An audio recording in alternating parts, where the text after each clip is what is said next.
আসসালামু আলাইকুম, শুভ সন্ধ্যা। আশা করি সবাই ভালো আছেন। আজকে ক্লাসের গল্প শোনার জন্য শুরু করব। তার আগে আমরা কিছু প্রশ্ন নিতে চাই। আমরা যদি সার্ভিস রিলেটেড কোনো টপিক থেকে থাকি বা কোনো কোশ্চেন থেকে থাকি, প্লিজ হ্যান্ড রেইজ করবেন। আমরা পারমিশন দিলে আপনারা কোশ্চেন করতে পারবেন। আর যদি কোনো কোশ্চেন থেকে থাকে, প্লিজ হ্যান্ড রেইজ করবেন।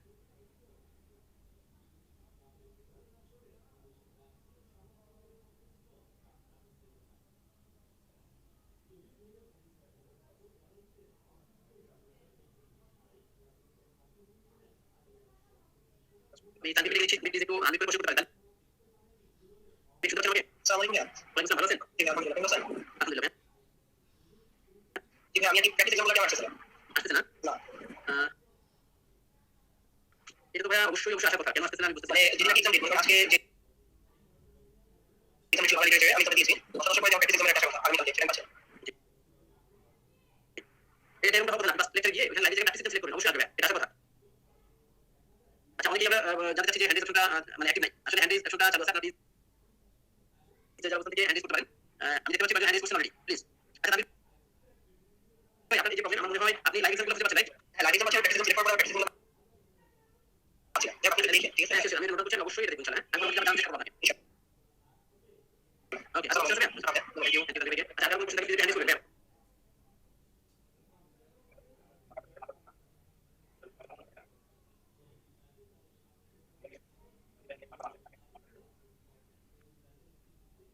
আমি জুমন ভাইকে লিখছি, আপনি প্লিজ আনমিউট করে বসে করতে পারেন। শুনতে পাচ্ছেন আমাকে? জি ভাই, শোনা যায়? হ্যালো? হ্যাঁ, আমি শুনতে পাচ্ছি। প্লিজ। একটা ইয়ে ছিল, আমাদের মান্থলি এক্সামটা হয়। এক্সামটা যদি 2 দিন অফ থাকতো আরকি, ক্লাস অফ থাকতো আমার ভালো হতো, ভালো করে রিভিশন দিয়ে পরীক্ষাটা দেওয়া। এটা মাল্টি এক্সাম? হ্যাঁ, মান্থলি এক্সাম। মাল্টি এক্সামের আগে যদি দিন। ঠিক আছে। নোট করেছি। এটা কমপ্লিট ইস্যু। কারণ এটা রুটিনটা প্রোগ্রাম শুরু করার আগে অনেক আগে এটা করতে হয়। সো আমরা যদি সম্ভব হয় আমরা করব ইনশাআল্লাহ। আমি নোট করেছি। Thank you. কোনো কোশ্চেন আছে? না ভাই, ঠিক আছে। আসসালামু আলাইকুম।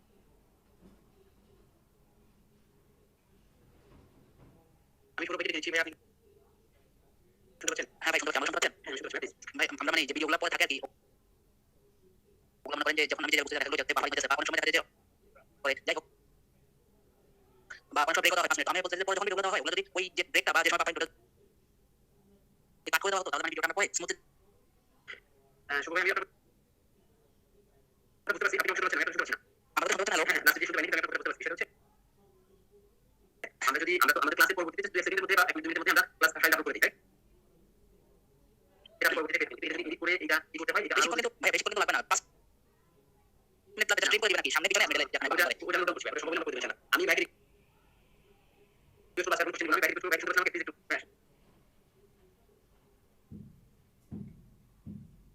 হ্যাঁ, শুনতে পাচ্ছি। আমার শোনা যাচ্ছে? আমি শুনতে শুরু করতে পারেন। আচ্ছা, ঠিক আছে, ক্লাস শুরু করি। হ্যাঁ, আচ্ছা, আসসালামু আলাইকুম। আমি মোহাম্মদ আরশাদ চৌধুরী। হ্যাঁ, তো আমি 35 বিসিএস এর জ্ঞান ও গণপূর্ত মন্ত্রণালয়ের সার্ভিস ইঞ্জিনিয়ার, এখন গণপূর্ত দপ্তরে আছি, ডিভিশন 6 এ। তো এর আগে ভোকাল হিসেবে আমার ক্লাস নেওয়া হয়নি, আমি সবসময় কোশ্চেন অ্যান্সার ছিলাম। সো আলটিমেটলি যারা বাংলাদেশ বিষয়গুলি লিখে 1 করেছে, তারা হয়তো কোশ্চেন অ্যান্সারে হচ্ছে আমাকে পেয়েছে। তো যাই হোক, আজকে আমরা ক্লাস শুরু করতে যাচ্ছি বাংলাদেশ বিষয়গুলি লেকচার 2। তো এই লেকচার 2 এ এখানে যে টপিকগুলো আছে, একদম সামারাইজ টপিক গুলো দেওয়া আছে। উপমহাদেশে ইউরোপীয় আগুন, ইস্ট ইন্ডিয়া কোম্পানি, ব্রিটিশ সরকার এবং ভারত শাসন, উপমহাদেশে বিভিন্ন বিদ্রোহ, সংস্কার আন্দোলন, বঙ্গবন্ধু তথা রাজনীতি, বিভাগ রাজনীতি, পাকিস্তান রাষ্ট্রের জন্ম। পাকিস্তান রাষ্ট্রের জন্ম 1947 সালে হয়। তো ওই 1947 সাল পর্যন্ত আজকে আমাদের লেকচারের টপিকস। তো এই টপিকসটা আমরা খুবই পড়ে, এখান থেকে মোটামুটি সবসময় কিছু না কিছু কোশ্চেন আসে। তো আমরা একদম সামারাইজ ওয়েতে আমরা এই টপিকগুলো কভার করার চেষ্টা করব। তো আমাদের এর আগে যে বাংলাদেশ বিষয়গুলি 1 লেকচার ছিল, সেই লেকচারে কি হয়েছে যে আমাদের এই ইতালুদ্দিন বিন মোহাম্মদ বুখারীর ফৌজি, এই মুসলমান যে শাসনগুলো, সেই শাসনগুলো আমরা আগে পড়েছি। এখন আমরা শিখবো যে আমাদের ইউরোপ থেকে এসে কিভাবে তারা ব্যবসা করেছে এবং কিভাবে তারা আমাদের শাসন করেছে। ঠিক আছে? তো কারো যদি কোনো প্রশ্ন থাকে, কোশ্চেনের অ্যান্সারে এখানে আমাদের আরেকজন আছেন, উনি অ্যান্সার দিবেন। কিছুক্ষণ পরে তাকে আমরা পেয়ে যাবো এবং চ্যাট বক্সে আপনারা আমাকে নক করতে পারবেন। তো যাই হোক, তো ফার্স্টলি আমরা চলে যাই হচ্ছে ফার্স্ট স্লাইডে। তো আমরা এই যে স্লাইডটা দেখবেন, এটা পাগিয়ে লেখা ছিল, এই স্লাইড করতে হবে না। তো আমরা এখান থেকে পড়া শুরু করব। তো ফার্স্ট অফ অল আমাদের একটা জিনিস মাথায় রাখতে হবে, সেটা হচ্ছে যে বিসিএস এর সবথেকে হার্ড স্টেজ হচ্ছে প্রিলিমিনারি পরীক্ষা। রিটেন এবং মোটামুটি পাস করে যাবেন, বা ওইটাতে যেহেতু লং টাইম হয়ে রিটেন হয়, সার্টিফিকেট পাস করার চান্স থাকে এবং সমস্ত পরীক্ষা ইজিলি একটা খারাপ লাগতে ইয়ে করা যায়, রিপোর্ট করা যায়। কিন্তু প্রিলিমিনারি পরীক্ষা দেখা যাচ্ছে যে 2 ঘন্টা 3 ঘন্টা 1 ঘন্টা পরীক্ষা হয়, সেক্ষেত্রে জিনিস ভুলে যায়। হ্যাঁ, তো এই জন্য প্রিলিমিনারি পরীক্ষা জিনিসটা সবথেকে মাথায় রাখতে হবে যে আমার এখানে 4টা অপশন থাকে। একটা অপশন দেখলে আমার মোটামুটি আমি অ্যান্সারটা যদি ফাইন্ড করতে পারি, তাহলে আমার মোটামুটি সবকিছু ভালো হবে। অর্থাৎ আমি যদি দেখা যাচ্ছে যে আপনার ভাইকে 20 জন বা 30 জন মানুষের মধ্যে লিখে দিই, আপনি কিন্তু সবাই আপনার ভাইকে কেন ধরছেন। অর্থাৎ ব্যাপারটা হচ্ছে যে আপনি একদম ডিপে ঢোকার দরকার নেই। যে জিনিসটা আমরা জাস্ট জানলেই চলবে, আমার মোটামুটি সেই জিনিসটা আমরা প্রিলিমিনারি পরীক্ষায় আমরা সেভাবে করব। তো আমরা যে জিনিসগুলো না জানি নয়, সেই জিনিসগুলো আজকে কাজ করে যাব। তো প্রথমেই আমাদের ভারতীয় উপমহাদেশে ইউরোপ থেকে কারা কারা এসেছিলেন এবং তারা আমাদেরকে কিভাবে শাসন করেছে, আমাদেরকে শাসন করার জন্য তারা কি কি আইন তৈরি করেছে এবং যখন আমাদের সাথে পেরে ওঠে নাই তখন তারা আমাদের সাথে কি কি চুক্তি করেছে এবং এর মধ্যে আমাদের দেশে যারা ছিল যারা একটু মানে রক্ত গরম টাইপের তারা কি কি বিদ্রোহ করেছে। তো আমাদের এই আজকে জিনিসগুলো এই যে কিভাবে তারা শাসন করেছে, কিভাবে তারা আমাদের সাথে চুক্তি করেছে, চুক্তিগুলোর নাম শিখবো, কে কে শাসন করেছে একদম পরে টপিকগুলো আমরা আলোচনা করবো। আর হচ্ছে আমাদের মধ্যে থেকে কারা কারা তাদের বিরুদ্ধে গিয়েছিল এই জিনিসগুলো আমরা আলোচনা করবো। তো ফার্স্ট অফ অল ইউরোপ থেকে আমাদের দেশে এসেছিল হচ্ছে পর্তুগিজ। এটা আমরা সবাই জানি যে 1497 সালে নাবিক ভাস্কো দা গামা উনি কি করেছে আমাদের ভারতের কালিকট বন্দরে এসে উপস্থিত হয়েছিল, তাই না? এই 1498 সালের আগে উনি যে ভারতে এসেছে, এই ভারতে আসার পথ তো এখানে দেখাতে হবে, উনি কিন্তু প্রথম ব্যক্তি নয়। তো ইউরোপ থেকে ভারতে আসার একটা পথ সর্বপ্রথম গিয়েছিলেন 1487 সালে বার্থোলোমিউ দিয়াজ। জাস্ট নামটা মনে রাখলেই চলবে, বার্থোলোমিউ দিয়াজ। আমি একটু নামটা লিখে দিই, হ্যাঁ, বার্থোলোমিউ দিয়াজ। লেখা যাচ্ছে দিয়াজ। এই উনি আফ্রিকা হয়ে ইউরোপে থেকে কিভাবে ভারতে আসা যায় এই পথটা উনি দেখিয়েছিলেন এবং এর প্রেক্ষিতে কি হলো, এর প্রেক্ষিতে ভাস্কো দা গামা 1497 সালে সর্বপ্রথম ভারতে এসেছিল। আমাদের এখান থেকে জিনিসটা সবচেয়ে মনে রাখতে হবে কে সর্বপ্রথম ভারতে এসেছিল, ভাস্কো দা গামা, এবং তারপরে উনি এসেছিল উনি ভারতের কালিকট বন্দরে এসেছিল। এই দুই তিনটা জিনিস আমাদের এখানে জানতে হবে। এরপর পর্তুগালের যে যারা পর্তুগালের যারা তাদের পর্তুগিজের পরে এসেছিল হচ্ছে ডাচ, নেদারল্যান্ড অধিবাসীরা, তারপরে ইংল্যান্ডের অধিবাসী ইংরেজরা, এটা আমরা সবাই জানি ইংরেজ আমাদেরকে অনেক ইংরেজ শাসন করেছিল। এরপরে ডেনিশ ফরাসি। এই যে প্রথমে আমাদের যে পাঁচজন এখানে নাম বলা আছে, আপনারা এই পাঁচজন জাতির নাম এবং এদেরকে বাংলায় কি বলা হয়, যেমন পর্তুগিজকে ফিরিঙ্গি বলা হয়, ডাচ ওলন্দাজ ইংরেজ ইস্ট ইন্ডিয়া কোম্পানি, ডেনিশ ফিরিঙ্গি, ফরাসি। তাদের বাংলায় যে নামে পরিচিত আপনারা এই নামগুলো শিখবেন এবং তারা কত সালে এসেছিল আপনারা এই সালটা মনে রাখবেন। বাস আমাদের মোটামুটি এইখানে এই জিনিসটা শিখলেই চলবে। আমরা এরপরে স্লাইডে চলে যাব। আচ্ছা, এখানে ছোট আরেকটা ইস্যু আছে, সেটা হচ্ছে যে সম্রাট জাহাঙ্গীর দরবারে প্রথম Yusuf captain Hawking, captain Hawking এই নামটা পরবর্তীতে আমাদের আসবে, আমরা এই নামটা মনে রাখি। আমরা পরবর্তীতে যে স্লাইডে সেই স্লাইডে একটা কোশ্চেন দেওয়া আছে, এই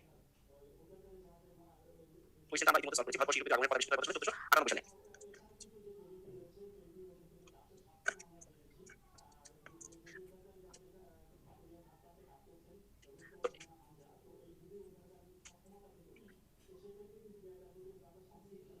তো এখন আমাদের স্লাইডের সাথে সাথে আমরা কিছু আরো ইনফরমেশন অ্যাড করে নিই, যাদের খাতা কলম আছে তারা একটু খাতা কলম নিয়ে করতে পারবেন, আর বাজারে যে বই আছে সেই বইগুলো থেকে ইনফরমেশনগুলো পাবেন। তো সেটা হচ্ছে প্রথম আমাদের দেশে বাণিজ্য চুক্তি স্থাপন হয় কোথায়, বাণিজ্য চুক্তি স্থাপন হয় কোথায় এবং কে স্থাপন করে? ইউরোপে প্রথমে এসেছিল কিন্তু ব্যবসা করার জন্য, ঠিক আছে? আচ্ছা, ইউরোপ থেকে যারা এসেছে তারা কিন্তু আমাদের এখানে ব্যবসা করার জন্য এসেছিল। আলটিমেটলি 1497 সালে যখন পর্তুগিজ নাবিক ভাস্কো দা গামা এসেছিলেন, তখন তার মেইন উদ্দেশ্য ছিল এই পথটা আবিষ্কার করা এবং এখানে আমাদের কাঁচামালের রিসোর্স অনেক বেশি ছিল। তো এই রিসোর্সগুলো কাজে লাগিয়ে ইউরোপে তারা হচ্ছে বিভিন্ন তাদের ইন্ডাস্ট্রিগুলো ডেভেলপ করবে। সেই হিসেবে তারা প্রথমে এখানে এসেছিল বাণিজ্য করার জন্য এবং এই বাণিজ্য করার জন্য প্রথমেই তারা একটা কুঠি স্থাপন করতে চায়। সেই কুঠি স্থাপন করা হয় 1514 সালে উইশাতে। তো এইটা বই পাবেন, যেটা নাইটের বই আছে বা ইন্টারনেটের বই আছে। তো আপনারা এই সাথে মনে রাখবেন 1514 সালে সর্বপ্রথম আমাদের এই উপমহাদেশে বাণিজ্য কুঠি স্থাপন করেছে পর্তুগিজরা। আচ্ছা, এরপরে বাণিজ্য কুঠি স্থাপন করার পরে তারপরে তারা বাণিজ্য কার্যক্রম শুরু করেছে 1516 সালে। আমি এই স্লাইডটাতে এই স্লাইডের আগের স্লাইডে চলে যাই। আসলে এই টপিকটা হচ্ছে এই ইউরোপে যে আগমন, এই বণিকের আগমনে পর্তুগিজ যারা তাদের মধ্যে, আমি এখন পর্তুগিজের মধ্যে আছি, তাহলে পর্তুগিজের মধ্যে সর্বপ্রথম তারা 1514 সালে কি করে, 1514 সালে তারা বাণিজ্য স্থাপন করে হচ্ছে উইশাতে। তারপরে তাদের ব্যবসায়ীরা 1516 সালে ব্যবসা করার জন্য এবং প্রথম তারা দুর্গ স্থাপন করে কোচিনে, মানে তারা এখানে গিফট ব্যবসা করার জন্য, ঠিক আছে? আচ্ছা, এখানে আরেকটা ইনফরমেশন আমাদের মনে রাখতে হবে যে পর্তুগিজ যারা তারা এখানে যখন আসেন ব্যবসা করার উদ্দেশ্যে, তারা যখন এখানে তাদের সাম্রাজ্য বিস্তার শুরু করে, তো তখন তাদের কিছু প্রতিনিধি আমাদের দেশে এখানে নিযুক্ত করে। যেমন হচ্ছে এখনকার যুগে পররাষ্ট্র মন্ত্রণালয় যারা জয়েন করেন তাদেরকে আমরা রাষ্ট্রদূত যেটা বলি, ঠিক একই সিস্টেমে তারা তাদের কিছু প্রতিনিধি আমাদের দেশে নিয়োগ করে, যাদেরকে আমরা ভাইসরয় গভর্নর বলি, ঠিক আছে? এই ভাইসরয় আর গভর্নর এটা অলমোস্ট একই, যেটা ব্রিটিশ আমলে একই নামে পরিচিত ছিল, কিন্তু আগে কিন্তু আলাদা ছিল। যেমন আমি সরকারি উদাহরণ জানা লাগে না, তারপরে যে প্রধানমন্ত্রী প্রেসিডেন্ট, ভাইসরয় হচ্ছে আপনার প্রেসিডেন্ট, গভর্নর প্রধানমন্ত্রী, ঠিক আছে? তাহলে এই পর্তুগিজরা যখন আমাদের দেশে ব্যবসা শুরু করে, তখন তাদের যে রাষ্ট্রদূত বাংলাদেশে ছিল বা উপমহাদেশে ছিল, তাদের মধ্যে ভাইসরয় হচ্ছে ফ্রান্সিস, এটা লেখা নাই, ফ্রান্সিসকো দে আলমেইদা। এই নামটা জটিল, জাস্ট নামটা একটু লিখে রাখে হবে। আমি লিখি, হ্যাঁ,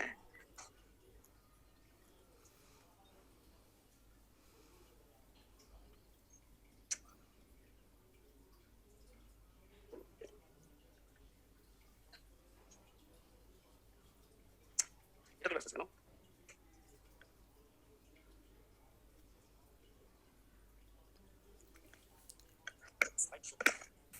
আচ্ছা ঠিক আছে, আমার এখানে একটু প্রবলেম হচ্ছে, তো আমি লিখতে পারছি না। ঠিক আছে, আপনার নামটা জাস্ট একটু মনে রাখেন, ফ্রান্সিসকো দে আলমাইদা।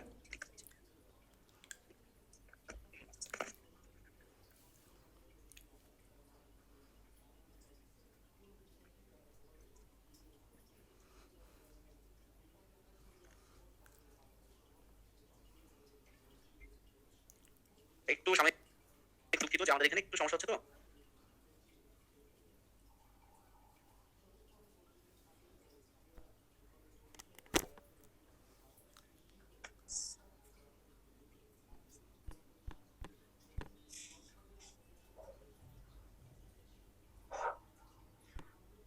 আচ্ছা একটু সমস্যা হচ্ছে। তো যাই হোক, আপনারা একটু কষ্ট করে এই জিনিসগুলো একটু কষ্ট করে বুঝে ইয়ে করে নেন। ফ্রান্সিসকো দে আলমাইদা, এটা হচ্ছে প্রথম ভাইসরয়, এটা পর্তুগিজরা তাদের এখানে নিয়োগ করে। আর প্রথম গভর্নর হচ্ছে আল বুকার্ক। আল বুকার্ক প্রথম গভর্নর হচ্ছে আল বুকার্ক। হ্যাঁ, এই দুটো নাম লিখবেন, আল বুকার্ক। তাহলে আল মাইদা আর আল বুকার্ক। আল বুকার্কের বইয়ে এই নামটা সবাই হয়তো অনেক বইয়ে দেখাচ্ছে, এটা হচ্ছে ফার্স্ট গভর্নর। আর আল মাইদা হচ্ছে ফার্স্ট হচ্ছে ভাইসরয়, এটা পর্তুগিজরা তারা অ্যাপয়েন্টমেন্ট করে। আচ্ছা, পর্তুগিজরা যেটা করে, যে যেমন আমাদের এখন বাংলাদেশে কি আছে দেখেন, বাংলাদেশে কিন্তু অফিসারও আছে, পুলিশ আছে, চোর আছে, টাকা আছে। তো পর্তুগিজরা যখন আমাদের এখানে ব্যবসা করতে আসে, তখন কিন্তু তাদের এইখানে যেমন তারা ব্যবসায়ী ছিল, তাদের মধ্যে কিন্তু কিছু খারাপ লোকও ছিল। তো এই যে খারাপ লোক যারা, এরা কি করতে জানেন, যারা তারা চিন্তাই করতো, চিন্তাই করতো। এই চিন্তাইকারীদেরকে বলা হয় হার্ম। হার্ম অর্থাৎ হার্ম কোনো বইয়ে হার্মতে লেখা আছে, কোনো হার্মাত বিদায়ী হবে। আপনারা অপশন অবশ্যই একটা থাকবে, একটা থাকবে, আপনারা বুঝতে পারবেন, হয়াকার, মায়াকার আর ওয়াইরেফ বা ময়েরেফ। হার্ম বা হার্মাত, হ্যাঁ, এটা হচ্ছে পর্তুগিজ জলদস্যু বলেন বা পর্তুগিজ চিন্তাইকারী বলেন, আপনি যেভাবে বলেন, এরা সবসময় কি করতো, লুটতারাজ করতো। তাহলে আমাদের মোটামুটি যে ইউরোপ থেকে প্রথমে এসেছিল যে পর্তুগিজরা, এই পর্তুগিজরা বাংলায় ফিরিঙ্গি নামে পরিচিত, এবং পর্তুগিজরা সর্বপ্রথম এখানে আসে ভাস্কো দা গামা 1494 সালে, এবং তার আগে পথ আবিষ্কৃত হয় 1487 সালে। এবং প্রথমে তারা উড়িষ্যাতে 1514 সালে কি করে, একটা কুঠি স্থাপন করে, এবং 1516 সালে তারা কি করে, কোচিং এ দুর্গ নির্মাণ করে। এবং প্রথম ভাইসরয়কে এবং প্রথম হচ্ছে গভর্নরকে আমরা শিখলাম, এবং তাদের জলদস্যুকে হারমাত বলা হয়, তাও আমরা জানলাম। মোটামুটি পর্তুগিজদের এই এতটুকু পড়লে চলবে, আপনারা জাস্ট কিওয়ার্ডগুলো মুখস্থ রাখবেন। এই পর্তুগিজদের পরে আমাদের আসছে হচ্ছে নেদারল্যান্ড বা বর্তমানে হল্যান্ডের অধিবাসী, যাদেরকে বলা হয় ডাচ বা ওলন্দাজ। তারা আসছে হচ্ছে 1602 সালে। তো এই 1602 সালে তারা এসে যেটা করেছে, যে পর্তুগিজরাও ব্যবসা শুরু করেছে, তারা ব্যবসা শুরু করেছে, কিন্তু তারা কি করলো, তাদের কিছুদিন পরপরই দেখেন আমার স্লাইডে লেখা আছে কি, ইংরেজরা এসেছে 1608 সালে, আর ওলন্দাজ বা ডাচরা এসেছে 1602 সালে। তো এই ডাচরা আসার পরপরই ইংরেজরা এসেছিল। তো ডাচরা ইংরেজদের সাথে বুদ্ধিতে বলেন, সামরিক শক্তিতে বলেন, কোনোভাবেই তারা পেরে ওঠে নাই। তো সেক্ষেত্রে পরবর্তীতে তারা কোথায় চলে গিয়েছে, তারা চলে গিয়েছিল ইন্দোনেশিয়ায়। ঠিক আছে, তো এই ডাচরা আমাদের মোটামুটি খুব বেশি ইম্পর্টেন্ট না, শুধু মনে রাখলে হবে ডাচদেরকে আমরা কি বলি, ওলন্দাজ। এবং আগমনের সাল হচ্ছে 1602 সালে। এবং মজার ব্যাপার হচ্ছে, আমাদের বাংলাদেশে এখন সবচেয়ে মানে পরিচিত ব্যাংক একটা হচ্ছে ডাচ বাংলা ব্যাংক। এই ডাচ বাংলা ব্যাংক আসলে বাংলাদেশ এবং নেদারল্যান্ড বা হল্যান্ড যাই বলেন না কেন, তাদের একটা জাস্ট পার্টনারশিপের ফলে এই ব্যাংক আসলে দেওয়া হয়েছে। ঠিক আছে, আমার মনে হয় ডাচ এখানে এসেছে।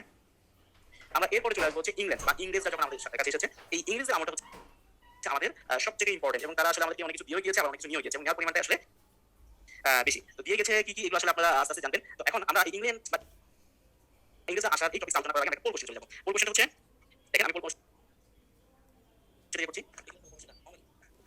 পোল কোশ্চেন দেখেন, এখানে ভারতবর্ষে ইউরোপীয়দের আগমন কত সালে আবিষ্কৃত হয়, এটা কিন্তু একটা সাল দেওয়া আছে, আমরা এটা বলেছি 1487 অনেকেই, আবার অনেকেই 1497 এবং 1492 দিয়েছেন। হ্যাঁ, তো আমরা পোল কোশ্চেনটা মোটামুটি আমরা পোল তাড়াতাড়ি দিলেন। হ্যাঁ, আচ্ছা ঠিক আছে, আমরা এখানে ভেরিফাই করি। দেখেন ভারতবর্ষে ইউরোপীয়দের আগমনের পথ আবিষ্কৃত হয় কত সালে, পথ কিন্তু 1487 সালে হয়। আর ভারতবর্ষে ইউরোপীয়রা আসে কত সালে, এটা কিন্তু 1497 সালে, মানে আসছে আর আবিষ্কৃত হয়েছে পথ, দুটো আলাদা। হ্যাঁ, এই যে ছোট ছোট জিনিসগুলো কিন্তু আপনারা এখানে কি করবে, যে আপনাকে মানে অনেক পিছিয়ে যাবে, একটা চলে যাবে, ক্লাস 5 6 বাচ্চারা দেখা পারবে। এই কিন্তু কোশ্চেনের প্যাটার্ন কিন্তু মানে সবাই ভুল করে 1497 মানে 1487 হবে। তো রিসেন্টলি একটা যে ইলেকট্রিক বিসিএস এর ভিডিও বলছে, তার লক্ষণ নিয়ে প্রশ্ন আছে।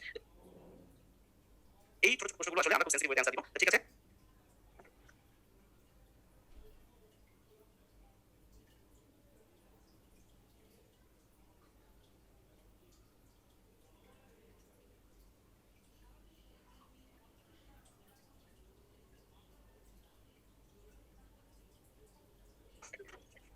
আচ্ছা আমরা 1 মিনিট বিরতি নিই। হ্যাঁ, সবাই একটু রিফ্রেশমেন্ট নিন, 1 মিনিট বিরতি নিই। হ্যাঁ,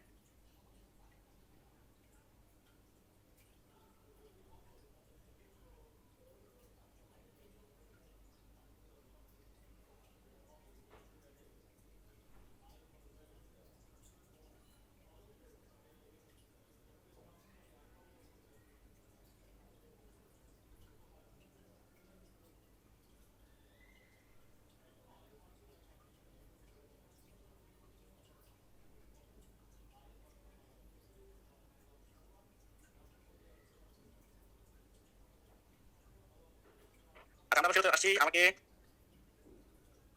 ঠিক আছে আমরা শুরু করি। হ্যাঁ, তো ভারতে বর্ষে ইউরোপীয় আগমনের পর অনুষ্ঠিত হচ্ছে 1487 সালে। ঠিক আছে, তো আমরা এই কথাটা গুণা করি। ঠিক আছে, আমরা পরে চলে যাই, পরে চলে যাই। এখন আমরা শিখব হচ্ছে ইউরোপীয়দের মধ্যে সবচেয়ে বেশি সময় ধরে এবং সবচাইতে আইন প্রণয়ন করে আমাদের যারা শাসন এবং শোষণ করেছে সেই ব্রিটিশদের নিয়ে আমরা এখন পড়াশোনা করবো। তো ব্রিটিশরা যখন দেখলো যে পর্তুগালরা যে আমাদের দেশে এসে শাসন করতেছে, শোষণ করতেছে, তো আমরাও যাই। তো পর্তুগিজ এবং ডাচ বা ওলন্দা যারা আসছে তাদের কিন্তু মন মানসিকতা ভালো ছিল, তারা কিন্তু চেষ্টা করেছে আমরা ব্যবসা করতে আসি, ব্যবসা করতে আসি। কিন্তু ব্রিটিশরা এসে দেখলো যে এই জাতিকে খুব সহজে শাসন এবং শোষণ করা যাবে। তারাই সর্বপ্রথম ব্যবসার পাশাপাশি আমাদেরকে শাসন এবং শোষণ করার মানসিকতা নিয়ে আসলে আমাদের উপমহাদেশে এসেছিল। এই ব্রিটিশরা যখন প্রথম আমাদের এখানে আসে তখন তারা কি করে, রানী অনুমতি, রানী তখন ছিলেন এলিজাবেথ, রানী ছিলেন এলিজাবেথ। হ্যাঁ, এলিজাবেথ। আচ্ছা আচ্ছা, রানী হচ্ছে এলিজাবেথ ওয়ান। ঠিক আছে, এলিজাবেথ ওয়ান। এই রানীর অনুমতি নিয়ে, তাদের রানী তো লর্ড তাদের, হ্যাঁ, এই রানীর অনুমতি নিয়ে তারা কি করলো, উপমহাদেশে আসলো। তখন আমাদের এই দিল্লি, আমাদের উপমহাদেশে শাসন করছিলেন হচ্ছে মহামান্য আকবর। আকবরের অনুমতি নিয়ে তারা কি করলো, আগে কমিটি গঠন করলো 218 জন মনিকে। তাহলে কি হলো, ব্রিটিশরা সর্বপ্রথম আমাদের এখানে আসলো, আসার পরে যেটা করলো, তারা কি করলো, তারা রানীর অনুমতি নিয়ে এখানে এসে দিল্লি সম্রাট আকবরের সাথে তারা একটা চুক্তি করলো, আমরা ব্যবসা করতে চাই এবং এখানে আমরা একটা কোম্পানি করতে চাই। এই কোম্পানিটা হচ্ছে বিখ্যাত কোম্পানি, যেটা সবাই জানেন, ব্রিটিশ ইস্ট ইন্ডিয়া কোম্পানি। এবং এটা আসলে বলতে পারবেন, এটা আসলে গঠিত হচ্ছে 16 সালে। এই সাল খুব ইম্পর্টেন্ট। ঠিক আছে, এই সালটা আপনারা মনে রাখবেন।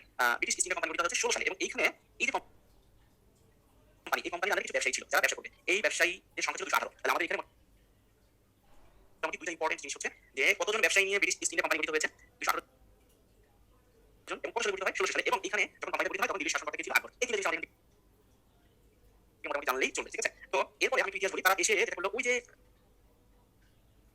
ক্যাপ্টেন হকিন্স, কতদিনে ক্যাপ্টেন হকিন্স, তারা এসে কেবল এখানে কোম্পানি গঠন করতেছে, তারপরে হচ্ছে তারা কুঠি স্থাপন করবে, মানে জাস্ট ব্যবসার শুরুর জন্য যারা করতে সেগুলো করেছে। এবং পরবর্তীতে যখন তারা ব্যবসা একদম ফুলভাবে শুরু করবে তখন কিন্তু সম্রাট চেঞ্জ হয়ে গেছে, সম্রাট আকবরের সম্রাট জাহাঙ্গীর চলে আসে। এই সম্রাট জাহাঙ্গীরের এই দরবারে একজন ছিলেন, তিনি হচ্ছেন এই যে আমি ক্যাপ্টেন হকিন্সের নাম বলেছিলাম। ঠিক আছে, মনে আছে আপনাদের? তো সম্রাট জাহাঙ্গীরের দরবারে প্রথম ইংরেজ দূত হচ্ছে ক্যাপ্টেন হকিন্স। উনি আসলে লিয়াজো মেইনটেইন করতেন। ঠিক আছে,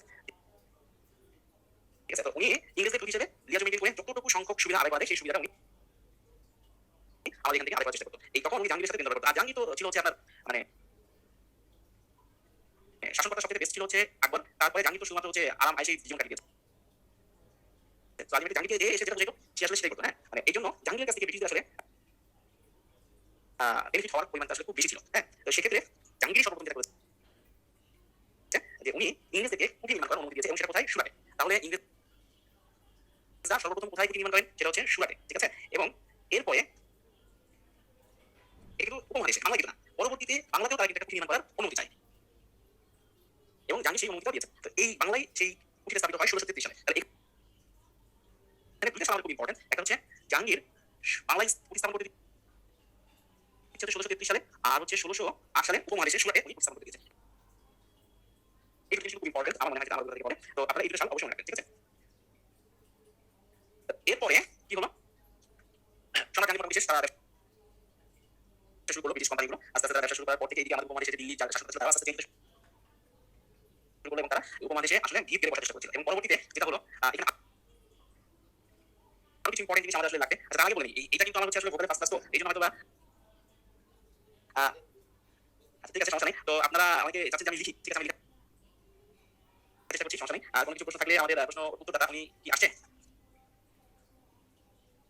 আচ্ছা ফাইন, তো সে অ্যান্সার দিলে কোনো সমস্যা নেই। তো যাই হোক, এরপরে যেটা হলো সেটা হচ্ছে যে জাহাঙ্গীরের পরে কি হলো, চলে আসলো আওরঙ্গজেব। আওরঙ্গজেব কি করলেন, আওরঙ্গজেব যেটা করলেন সেটা হচ্ছে যে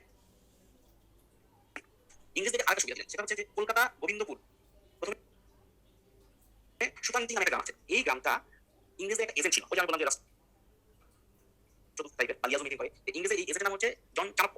জন চাণক্য, সরি বলেছি জন চাণক্য, আমি একটু লিখে দিই জন চাণক্য। হ্যাঁ,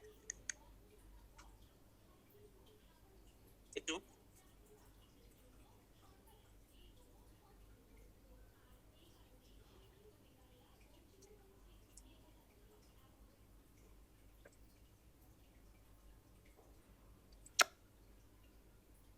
ইনি হচ্ছে ব্রিটিশ ইস্ট ইন্ডিয়া কোম্পানির একজন এজেন্ট এবং উনি কি করেছিল, এই আওরঙ্গজেবের কাছ থেকে একটা গ্রাম নিয়ে সুতান্তি, নামটা হচ্ছে সুতান্তি এই গ্রামটা নিয়ে উনি কি করলেন, একটা নগর নগর মানে কি এখানে রাস্তাঘাট নির্মাণ করলো, কিছু অফিসিয়াল অফিস ইনস্টল করলো। এইভাবে এই গ্রামটা আস্তে আস্তে আসলে নগরে পরিণত হলো। পরবর্তীতে এই ৪ নদী গুলো এই সুলতানি গ্রামের সাথে আরো ২-৪ গ্রাম, একটা হচ্ছে কলকাতা, অনেক গ্রামই ছিল কলকাতা, আর একটা হচ্ছে গোবিন্দপুর। হ্যাঁ, গোবিন্দপুর। তাহলে কি হলো, ৪ নং সুলতানি গ্রাম নিয়ে সে কিছু রাস্তাঘাট ইমপ্রুভ করলো, কিছু অফিস ডেভেলপ করলো, অর্থাৎ নগর প্রতিষ্ঠিত করলো সুলতানি নগর। তারপরে তিনি কি করলো, কলকাতা এবং গোবিন্দপুর এই ২টা গ্রামকে একত্রিত করে টোটাল ৩টা হয়ে গেলেন। হ্যাঁ, এই ৩টাকে উনি কিন্তু একত্রিত করে যেটা করেছে কলকাতা শহর, মানে এই ৩টাকে উনি নগরে কনভার্ট করেছে এবং পরবর্তীতে এই ৩টা মিলে কিন্তু আসলে কলকাতা শহর, আজকে আমরা যে কলকাতা শহর দেখতেছি এই কলকাতা শহরটা শুরু করেছে। অর্থাৎ কলকাতা শহরের ভিত্তি এই ৩টা গ্রাম নিয়ে। হ্যাঁ, আমাদের এখানে যে জিনিসটা জানতে হবে সেটা হচ্ছে যে কলকাতা শহরের ভিত্তি আসলে কে করেছেন, চাণক্য, আর কোন ৩টা বা কি নিয়ে আমরা আসলে কলকাতা শহরের ভিত্তি করেছিল সুলতানি গ্রাম, কলকাতা গ্রাম এবং গোবিন্দপুর। এই ৩টা জিনিস আমরা এখান থেকে জানলেই চলবে। এরপরে আমাদের মোটামুটি এরপরে লাস্ট ছিল ফরাসিরা। আমরা ইংরেজদের ফরাসি আমরা আলোচনা করবো। এখন ইংরেজদের যারা আমাদেরকে শাসন করতে চেয়েছে, ইংরেজ মানে শাসন ইংরেজ ইয়ে থেকে যারা আমাদেরকে এই দেশে শাসন করার অ্যাপয়েন্টমেন্ট করেছিল, ইংরেজ সরকার থেকে বলেন বা রানী রাজপুত্র রাজ পরিবার থেকে, তাদের মধ্যে উল্লেখযোগ্য কয়েকজন লর্ড ক্লাইভ, ওয়েন হেস্টিংস এখানে নামগুলো বলা আছে। তো এই নামের পাশাপাশি আর অনেকগুলো নাম আমাদের শিখতে হবে, যেগুলো আপনারা বই পাবেন। ঠিক আছে, Warren Hastings, Lord Cornwallis, Lord Wellesley, Lord William Bentinck, Lord Dalhousie, আমাদের অনেকগুলো নাম এখানে শিখতে হবে। কিন্তু আমাদের স্লাইডে আমরা জাস্ট যেগুলো ইম্পর্টেন্ট এবং কি করেছে সমস্যাগুলো কাটলো সেগুলো আমরা এখানে দিয়েছি। ঠিক আছে, তো আপনারা বই আরো কিছু পাবেন। তো সর্বপ্রথম গভর্নর জেনারেল, বলছিলাম। তো ইংরেজদের শাসন আমলের প্রথম গভর্নর হচ্ছে আসলে আমাদের এখানে দেওয়া আছে লর্ড ক্লাইভ। ঠিক আছে, লর্ড ক্লাইভ উনি লেখাতে বাংলার প্রথম ব্রিটিশ গভর্নর। হ্যাঁ, এবং দ্বৈত শাসন করেন ইংলিশ পুরাতন করেন। এই ইম্পর্টেন্ট জাস্ট কিওয়ার্ডগুলো আমরা রাখবো, এগুলো বেশি আছে। ঠিক আছে, এরপরে ওয়েন হেস্টিংস উনি কি করেন, ব্রিটিশ শাসন ব্যবস্থা বিলোপ করেন। পাঁচশালা বন্দোবস্ত, পাঁচশালা মানে ৫ বছরের জন্য একটি জমি দেওয়া হবে এবং ৫ বছর ভিসা দেওয়া হবে। এখন আমাদের ২ বছর ৩ বছর বা এরকম করে ৫ সাল মানে ৫ বছরের জন্য ভিসা দেওয়া হবে। তো তার পরে হচ্ছে ২ সাম্রাজ্যবাদী সত্য বিপ্লব নীতি। এরপরে হচ্ছে লর্ড কর্নওয়ালিস। লর্ড কর্নওয়ালিস কি করেছেন, জমিদারি প্রথা সূত্রপাত করেন। মানে এই লর্ড কর্নওয়ালিস এই জমিদারি প্রথা কেন করেছিলেন, সেটা হচ্ছে যে ব্রিটিশদের ব্যবসায়ী পরিধি এত বেড়ে গিয়েছিল যে তারা কি করেছে, তারা এই দেশের মধ্যে আমাদেরকে দিয়ে আমাদেরকে শোষণ করাতে চাইছে। হ্যাঁ, আমাদেরকে দিয়ে আমাদেরকে শোষণ করাতে চাইছে। এই জন্য কি করেছে, উনি আমাদের মধ্যে থেকে এই জমিদারি প্রথা সূত্রপাত করেন। অর্থাৎ আমাদের কিছু লোককে তিনি কি করেছেন, জমিদারি ক্ষমতা দিয়ে এই জমিদারদের কাছ থেকে পরবর্তীতে তারা বিভিন্নভাবে ওই খাজনা আদায় করা বা এই জিনিসগুলো উনি করেছিলেন। তারপরে ১০ সাল বন্দোবস্ত প্রবর্তন করেন, বন্দোবস্ত ডিটেইলস রাখবেন এখানে লাগবে। এখানে জাস্ট মনে রাখবেন বন্দোবস্ত কি করেছেন কর্নওয়ালিস এবং ১৭৯৬ খুব ইম্পর্টেন্ট সালটা ১৭৯৬ সালে সুবিধা প্রথা প্রবর্তন করে ১৭৯৬ সালে দেওয়া আছে। আপনারা সালগুলো অবশ্যই বুঝে রাখবেন। আচ্ছা, সুবিধা প্রথা এটা আমরা সবাই জানি এবং এই সুবিধা প্রথা আমাদের আগে ছিল। এটা পরবর্তীতে রোধ করা হয়, মানে এটা ব্যান করে দেওয়া হয়। এই ব্যান করার জন্য কিন্তু বাঙালির খুব অবদান ছিল। তার নাম বলতে পারবেন আপনারা?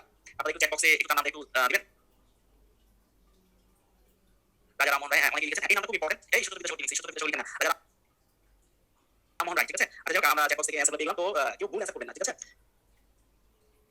এরপরে হচ্ছে লর্ড ওয়েলসলি। ঠিক আছে, উনি ব্রিটিশদের সাম্রাজ্যবাদী বড় লর্ড। এটা খুব বেশি ইম্পর্টেন্ট। লর্ড হেস্টিংস এখানে উনি কি করেছেন, উনি কলকাতা হিন্দু কলেজ প্রতিষ্ঠা করেন। এটা আপনারা রাখবেন যে কলকাতায় হিন্দু কলেজ প্রতিষ্ঠা করেন। এটা সালটা দেওয়া নাই, সালটা আমার মানে আপনারা একটু দেখে নিন যে কলকাতায় হিন্দু কলেজ প্রতিষ্ঠিত হয় কত সালে, সালটা একটু ইম্পর্টেন্ট। ঠিক আছে, আর এরপরে আসেন Lord William Bentinck. Lord William Bentinck উনি কি করেছে, লর্ড উইলিয়াম বেন্টিং হচ্ছে সতীদাহ প্রথা রোধ করে। আচ্ছা, এর আগে আমি কি দিলাম দেখেন, ছোট ছোট কোশ্চেন। সতীদাহ প্রথা প্রবর্তন করেছে কর্নওয়ালিস, আর সতীদাহ প্রথা রোধ করেন হচ্ছে লর্ড উইলিয়াম বেন্টিং। আপনি চিন্তা করে দেখেন যে একটা মহিলার স্বামী মারা যাওয়ার সাথে সাথে তাকে পুরো হচ্ছে, মানে এটা কোনো ভয়াবহ একটা জিনিস, তাই না? মানে এটা তো ভাবতেও কাশিল। তো যাই হোক, এবং এটা কি করতেছে, ইংরেজরা এটা আইন করেছে। লর্ড উইলিয়াম বেন্টিং এটা ইয়ে করেন, তো বিলোপ করেন, কিন্তু যিনি এটা আইন করেছেন কর্নওয়ালিস, তাই না? তাহলে ইংরেজদেরকে আমরা সভ্য যদি বলি, তাহলে তারা কিভাবে সভ্য, যে মহিলাদেরকে স্বামী মারা যাওয়ার সাথে সাথে তাদেরকে আপলোড করা হবে, তারপরে তো পাইছিল। তো যাই হোক, তারা আসলে আমরা রাজনীতি তারা সভ্য, তো আমরা ওই বিষয়ে যাবো না। তো সতীদাহ প্রথা বিলোপ করেন একজন, আর সতীদাহ প্রথা প্রবর্তন করেন আরেকজন। আপনারা দুজনের নামটাই মনে রাখবেন। আচ্ছা, এই বেন্টিং আরেকটা অবদান হচ্ছে ফার্স্টলি ইংরেজি ভাষা চালু। ঠিক আছে, ইংরেজি ভাষা চালু এবং ১৮২৫ সালে, খুব ইম্পর্টেন্ট। আমি এখানে যত পারেন ইনফরমেশন মনে রাখি, কিন্তু এই ইনফরমেশনগুলোর মধ্যে আমার যেটা সবচেয়ে বেশি ইম্পর্টেন্ট, আমরা সেই সালগুলো আমি একটু বারবার চেষ্টা করছি বলা। ঠিক আছে, লর্ড উইলিয়াম বেন্টিং ফার্স্টলি পরিবর্তে ইংরেজি ভাষা চালু করেন ১৮৩৫ সালে। ঠিক আছে, এবং এটা অবশ্যই মনে রাখবেন, এই সালটা খুব ইম্পর্টেন্ট। এরপরে আসছে হচ্ছে কি, লর্ড উইলিয়াম বেন্টিং এর পরে লর্ড হার্ডিঞ্জ। লর্ড হার্ডিঞ্জ কি করেন, উনি ভারতবর্ষের রেলওয়ে স্থাপন করেন। ওনার নামে বিখ্যাত একটা ব্রিজ আছে, সেটা হচ্ছে হার্ডিঞ্জ ব্রিজ, তাই না? এখন এই ব্রিজটা আমি এখানে একটু জিনিস অ্যাড করি। এই ব্রিজটা আপনার হচ্ছে বাংলাদেশের কোন দুইটি জেলাকে এক হয়, এটা আপনাদের জন্য একটা জাস্ট ভাষা। হার্ডিঞ্জ ব্রিজ বাংলাদেশের কোন দুইটি জেলাকে এক হয়, ঠিক আছে? এটা আপনাদের জন্য ভাষা, এটা মনে রাখবেন। ঠিক আছে, এবং এই রেল যোগাযোগটা আসলে আমাদের মানে আমাদের অনেক রেলযোগাযোগের ফলে আসলে আমরা অনেক ডেভেলপ এটাকে যদি আমরা কন্টিনিউ করতে পারতাম এখন পর্যন্ত তাহলে মোটামুটি আমরা আরো উন্নত কিছু চলে যেত, মানে আরো উন্নত করতাম। তো এখানে আমি আমার পার্সোনাল অভিজ্ঞতা শেয়ার করি, কারণ হচ্ছে যে এটা করতে করতে বোরিং লাগতেছে, তো আমরা একটু পার্সোনাল কিছু শেয়ার করি। আমার ওই জায়গায় জাপানে যাওয়ার একটা সৌভাগ্য হয়েছিল, যেখানে আমরা কোনোদিন ট্রেনিং গিয়েছিলাম। তো হিরোশিমা থেকে সরি আমরা টোকিও থেকে হিরোশিমা যাবো বুলেট ট্রেনে। তো যে শিডিউলটা দেওয়া ছিল 12টার সময় টোকিও থেকে আমি ট্রেন ছাড়বে, একদম এক্স্যাক্টলি 12টার সময় কিন্তু টোকিও থেকে আমার ট্রেনটা ছেড়েছে, এবং এই ট্রেনটা হিরোশিমাতে যখন পৌঁছানোর কথা আমার আমার বইতে দেখলাম ওইখানে 1 সেকেন্ড এডিটিং হয়নি কিন্তু, মানে তারা রেল যোগাযোগ ব্যবস্থা থেকে যে কোন পর্যায়ে নিয়ে গেছে একমাত্র আল্লাহ জানে। হ্যাঁ, তো এই জন্য যে কোনো একটা দেশে আপনি যোগাযোগ ব্যবস্থা সরকারি ব্যবস্থা সমাধান রেল যোগাযোগ ব্যবস্থা এবং নৌ যোগাযোগ ব্যবস্থা যদি ইমপ্রুভ হয় তাহলে দেখা যাচ্ছে সেই জিনিসটা আসলে অনেক ডেভেলপ হয়। এবং ইউরোপে আমরা আমাদের স্ট্যান্ডার্ড বলি বা ইউরোপীয় উন্নত বিশ্ব আমরা বলি, ম্যাক্সিমাম দেশে কিন্তু রেল যোগাযোগ ব্যবস্থা কিন্তু সেই লেভেলে, ঠিক আছে। এর ইম্পর্টেন্ট টপিক ছিল যে ইম্পর্টেন্ট কোশ্চেন যে রেল যোগাযোগ ব্যবস্থাটা আসলে আমাদের কে করে এই উপমহাদেশে, ভারতবর্ষে হচ্ছে লর্ড হার্ডিঞ্জ। আচ্ছা, এরপরে লর্ড ডালহৌসি। লর্ড ডালহৌসি হচ্ছে খুব জানরেল একজন গভর্নর বা শাসক ছিলেন, মানে ওনার যাই করেন না করেন ওনার সাম্রাজ্য চাই, মানে উনি যেটা করতে চাচ্ছে সেটা হচ্ছে যে সাম্রাজ্য বিস্তার করতে চাচ্ছে। এই জন্য লর্ড ডালহৌসি আরেকটা নাম ছিল হচ্ছে সাম্রাজ্যবাদী শাসক। সাম্রাজ্যবাদী শাসক, সাম্রাজ্যের জন্য সবকিছু দিতে পারতো। তো এই জন্য আপনারা একটু দেখেন লর্ড ডালহৌসির আরেকটা নাম হচ্ছে সাম্রাজ্যবাদী শাসক, সাম্রাজ্যবাদী শাসক, ঠিক আছে। এটা লর্ড ডালহৌসির একটা নাম। আচ্ছা, আমি একটু ভুল করেছি, হার্ডিঞ্জ আসলে রেল লাইন প্রচলন করেন লর্ড ডালহৌসি, আমি একটু ভুল বলছি। হ্যাঁ, তো কিন্তু আমি হার্ডিঞ্জ আসলে রেল লাইন প্রচলন করেছে লর্ড ডালহৌসি, ঠিক আছে। আপনি একটু সরি। হ্যাঁ, আচ্ছা, এরপরে কি আসছে লর্ড ক্যানিং। উনি কি করেছেন? কাগজ মুদ্রা প্রচলন করেছেন, ঠিক আছে। কাগজ মুদ্রা প্রচলন করেছেন লর্ড ক্যানিং। এর আগে কি ছিল? এর আগে কিছু ধাতু মুদ্রা ছিল আর বিনিময় প্রথা ছিল, ঠিক আছে। যে আপনার ধান আছে, আপনার গঙ্গাতে ধান কম দিবে, কম ধান দিবে, এভাবে জাস্ট কি বিনিময় প্রথা ছিল এবং কিছু ধাতু মুদ্রা ছিল। এবং ক্যানিং এসে সর্বপ্রথম কাগজ মুদ্রা চালু করেন 1857 সালে।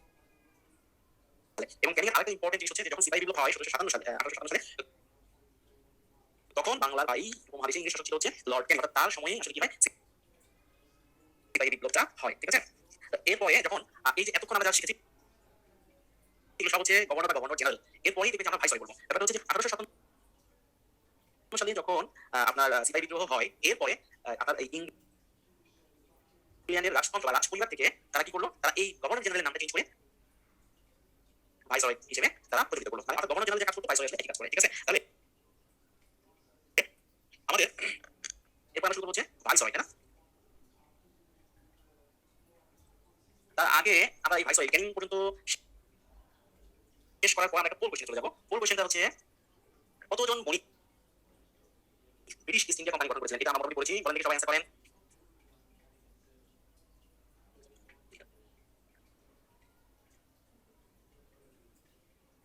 আচ্ছা, 2 নম্বর পোল। আমরা আগে পোল কোশ্চেন করেছি একটা, এখন আমরা 2 নম্বর পোল শুরু করবো। এই 2 নম্বর পোল হচ্ছে কতজন বণিক ব্রিটিশ ইস্ট ইন্ডিয়া কোম্পানি গঠন করেন? দেখেন ম্যাক্সিমাম সঠিক উত্তর দিয়েছে 218 জন এবং কিছু 309 জন, 318 জন। আচ্ছা, যাই হোক, আমরা মোটামুটি শেষ করলাম যে 218 জন, ঠিক আছে। 218 জন, 218 জন হবে এটা রাইট অ্যান্সার। তো যারা 318 জন বা 118 জন দিয়েছেন তারা আসলে ভুল করেছেন, ঠিক আছে। আচ্ছা, আমরা পরবর্তী স্লাইডে চলে যাই। আচ্ছা, পরবর্তী স্লাইডে যাওয়ার আগে আমাদের কিন্তু শেষ হয়নি। হ্যাঁ, আমাদের শেষ হয়নি। এখানে লর্ড ক্যানিং পরে আরো কিছু জিনিস করতে হবে, সেটা আমি এই পেজে লিখে দিচ্ছি, ঠিক আছে। তারপরে আমরা ওই যে সাইডে টপিক আছে সেই টপিকটা শুরু করব।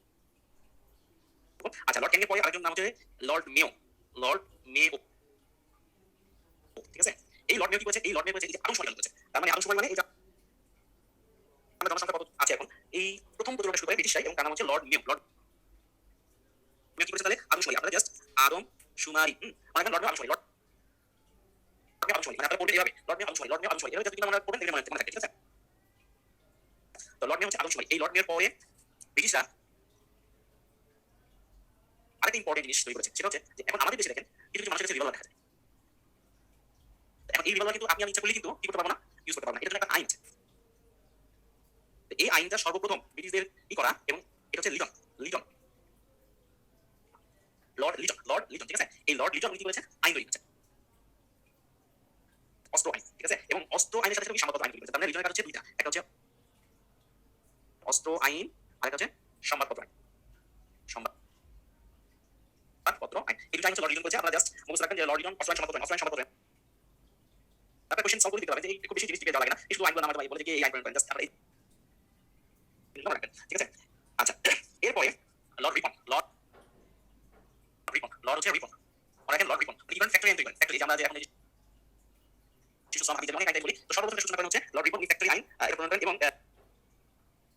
এবং ওই আইনের দ্বারা আসলে 8 ঘন্টা কাজ করতে হবে, ওই আইনের দ্বারা ফ্যাক্টরি আইন, এটা একদম ইম্পর্টেন্ট জিনিস মনে রাখবেন। লর্ড রিপন কি করেছে ফ্যাক্টরি তৈরি করেছে এবং ওই ফ্যাক্টরি আইনের মাধ্যমে আসলে আমাদের 8 ঘন্টা কাজ করতে হবে আসলে 9টা 5টা অফিস যদিও তখন কেন হবে তখন আসলে 9টা 5টা অফিসে বলে কিন্তু একটা সার্ভিস কর্মকর্তা হচ্ছে 24 আওয়ার্স অন ডিউটি হ্যাঁ 24 আওয়ার্স অন ডিউটি মানে 24 ঘন্টা থাকতে হবে ডিউটি থাকতে হবে এই যে আমার সাথে যে আছে ও তো মানে আগে ক্লাস নিত তো আজকে যখন আমাকে শুধু দিয়েছে তো দেখেন যে এরা সার্ভিসে 24 আওয়ার্স অন ডিউটি কিন্তু যারা দ্বিতীয় বা তৃতীয় শ্রেণী জব করে তারা কাছে 9টা 5টা অফিস চলে আসে বা কিছু কিছু জায়গায় 9টা 5টা অফিস আছে কিন্তু আমি আপনার সিনিয়র যখনই আপনাকে ডাকবে আমি চলে আসতে পারবো ঠিক আছে সো আলটিমেটলি তারপরে অফিসিয়াল যে দেখলাম সেটা দেখলাম যে আমরা ডিগ্রি করি সেটা সর্বপ্রথম লর্ড রিপন উনি ফ্যাক্টরি আইনের মাধ্যমে এই জিনিসটা করে গিয়েছেন আচ্ছা এরপর আমরা একটু ফেরত চলে যাই আমরা এই ইংলিশের এই কে কি করেছে এই পার্টটা আমরা পরে আবার আছে হ্যাঁ পরে আবার আছে সেটা হচ্ছে এই যে মাঝখানে কিছু স্কিপ হয়ে গিয়েছে এটা আবার কোনো সমস্যা নেই তো এরপরে ইংলিশে আমরা যে লর্ড ডালহৌসি এই জিনিসটা করছিলাম তো এই প্রেক্ষাপটে আসলে আমরা এখন কোনো লর্ড কার্জন ঠিক আছে মাঝখানে কিছু স্কিপ হয়ে গিয়েছি সেই স্কিপটা আমরা ফেলে হ্যাঁ সেই সেটা ফেলে আসছি তার আগে আমরা কি করবো আমরা একটু পেছনে আগে সামনে চলে যাবো এই নামটা আপনারা সবাই শুনছেন কার্জন এবং এই নাম কিন্তু ঢাকা ভার্সিটিতে হল আছে কার্জন হল এবং এই লর্ড কার্জনকে আমরা কেন মনে রাখি কারণটা হচ্ছে উনি যেটা করেছে যে এই ব্রিটিশরা সাম্রাজ্য স্থাপন করতে তাদের ব্যবসা এত প্রসারিত হয়ে গিয়েছিল যে আসলে তাদের ম্যান পাওয়ার দিয়ে আসলে এই ব্যবসাটা চালু করতে পারছে মানে কন্টিনিউ করতে পারছে না এই জন্য তারা যেটা করলো সেটা হচ্ছে 1905 সালে লর্ড কার্জন উনি কি করলো বাংলাদেশকে দুই ভাগে ভাগ করেছিল একটা হচ্ছে সুন্দর ইংরেজি কাছে দেখেন সেকেন্ড লাইনে পূর্ববঙ্গ বিহার উড়িষ্যা মধ্যপ্রদেশ ও আসামের কিছু অংশ নিয়ে বাংলা প্রেসিডেন্সি এবং বাকি আরেকটা এখানে নিচে শুরু করে আছে পশ্চিম বাংলাদেশ আর পূর্ব বাংলাদেশ আমাদের যেটা মনে রাখতে হবে যে বঙ্গ মানে বাংলাকে ভাগে ভাগ করে ফেলবো এটা কি বলছেন লর্ড কার্জন এবং 1905 সালে এবং কি করছে আলাদা না ঠিক আছে আপনারা কিন্তু রিলি খুব টাফ সেক্টর আপনারা অনেকে মনে করছেন এখানে পড়তেছি পয়সা হলে কি ভাই মাথা ঠান্ডা থাকবে না মাথা গরম হয়ে যাবে আর একটা জিনিস না পারলে দেখবেন যে আপনার মাথা যে বই চলে যাবে আপনি নিজেও টেনশন মানে নিজেও চিন্তা করতে পারবেন না সেক্ষেত্রে অবশ্যই মাথা ঠান্ডা রাখতে হবে এবং যত কম পরিশ্রমে বেশি ইনফরমেশন গ্যাদার করা যায় আমাদেরকে সেই জিনিসটা খেয়াল রাখতে হবে ঠিক আছে তো লর্ড কার্জন যে জিনিস মনে রাখবেন বঙ্গভঙ্গ করেছে 1905 সালে এবং এই বঙ্গভঙ্গের ফলে দুইটা পার্ট হয়ে গিয়েছিল বাংলায় কোন পার্টির নাম কি এবং কোন পার্টি কি ছিল পশ্চিম বাংলা বলে শুরু করে দেওয়া আছে শুরু করে দেওয়া আছে পশ্চিম বাংলা বিহার উড়িষ্যা নিয়ে এটা পশ্চিম বাংলা বিহার উড়িষ্যা নিয়ে গঠিত হয়েছিল এবং রাজধানী ছিল কলকাতা এবং এর গভর্নর ছিলেন অ্যান্ড্রু ফ্রেজার আর ঢাকা রাজশাহী চট্টগ্রাম বিভাগ এবং আসাম নিয়ে গঠিত হয়েছিল মানে আরেকটা পূর্ববঙ্গ আসাম জানা হয়েছিল এবং তার রাজধানী ছিল আসলে ঢাকা এবং এই পূর্ববঙ্গ এবং আসামের প্রথম লেফটেন্যান্ট গভর্নর ছিলেন ড্যামফিল্ড ফুলার যার নামে ঢাকা ভার্সিটিতে ফুলার আছে ঠিক আছে তো আপনাদের এইখানে যে জিনিসটা মনে রাখতে হবে সেটা হচ্ছে যে বঙ্গভঙ্গ কি করে লর্ড কার্জন 1905 সালে উনি বঙ্গভঙ্গের দুইটা প্রদেশ গঠিত হয়েছিল প্রদেশ গঠিত হয়েছে মানে প্রদেশ নাকি পশ্চিম বাংলাদেশ পূর্ব বাংলা ও আসাম এবং কোন কোন পার্ট ছিল এই জিনিসটা আমরা রাখতে চলবে এবং কে কে কোথায় থাকে অ্যান্ড্রু ফ্রেজার আর ড্যামফিল্ড ফুলার বাস মোটামুটি আমরা বঙ্গভঙ্গ এই পর্যন্তই আচ্ছা ঠিক আছে তো বঙ্গভঙ্গ বললাম এবার আমরা একটু মিনিট ব্রেক দিব ঠিক আছে ঠিক আছে আমরা মিনিট ব্রেক দিব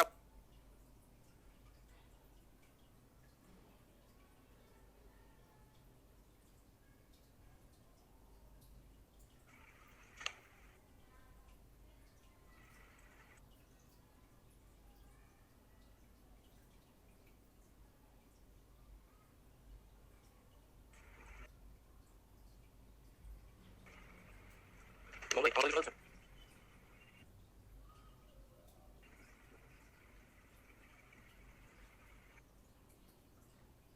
থ্যাংক ইউ আমরা শুরু করি আবার ছোট একটা ব্রেক দিলাম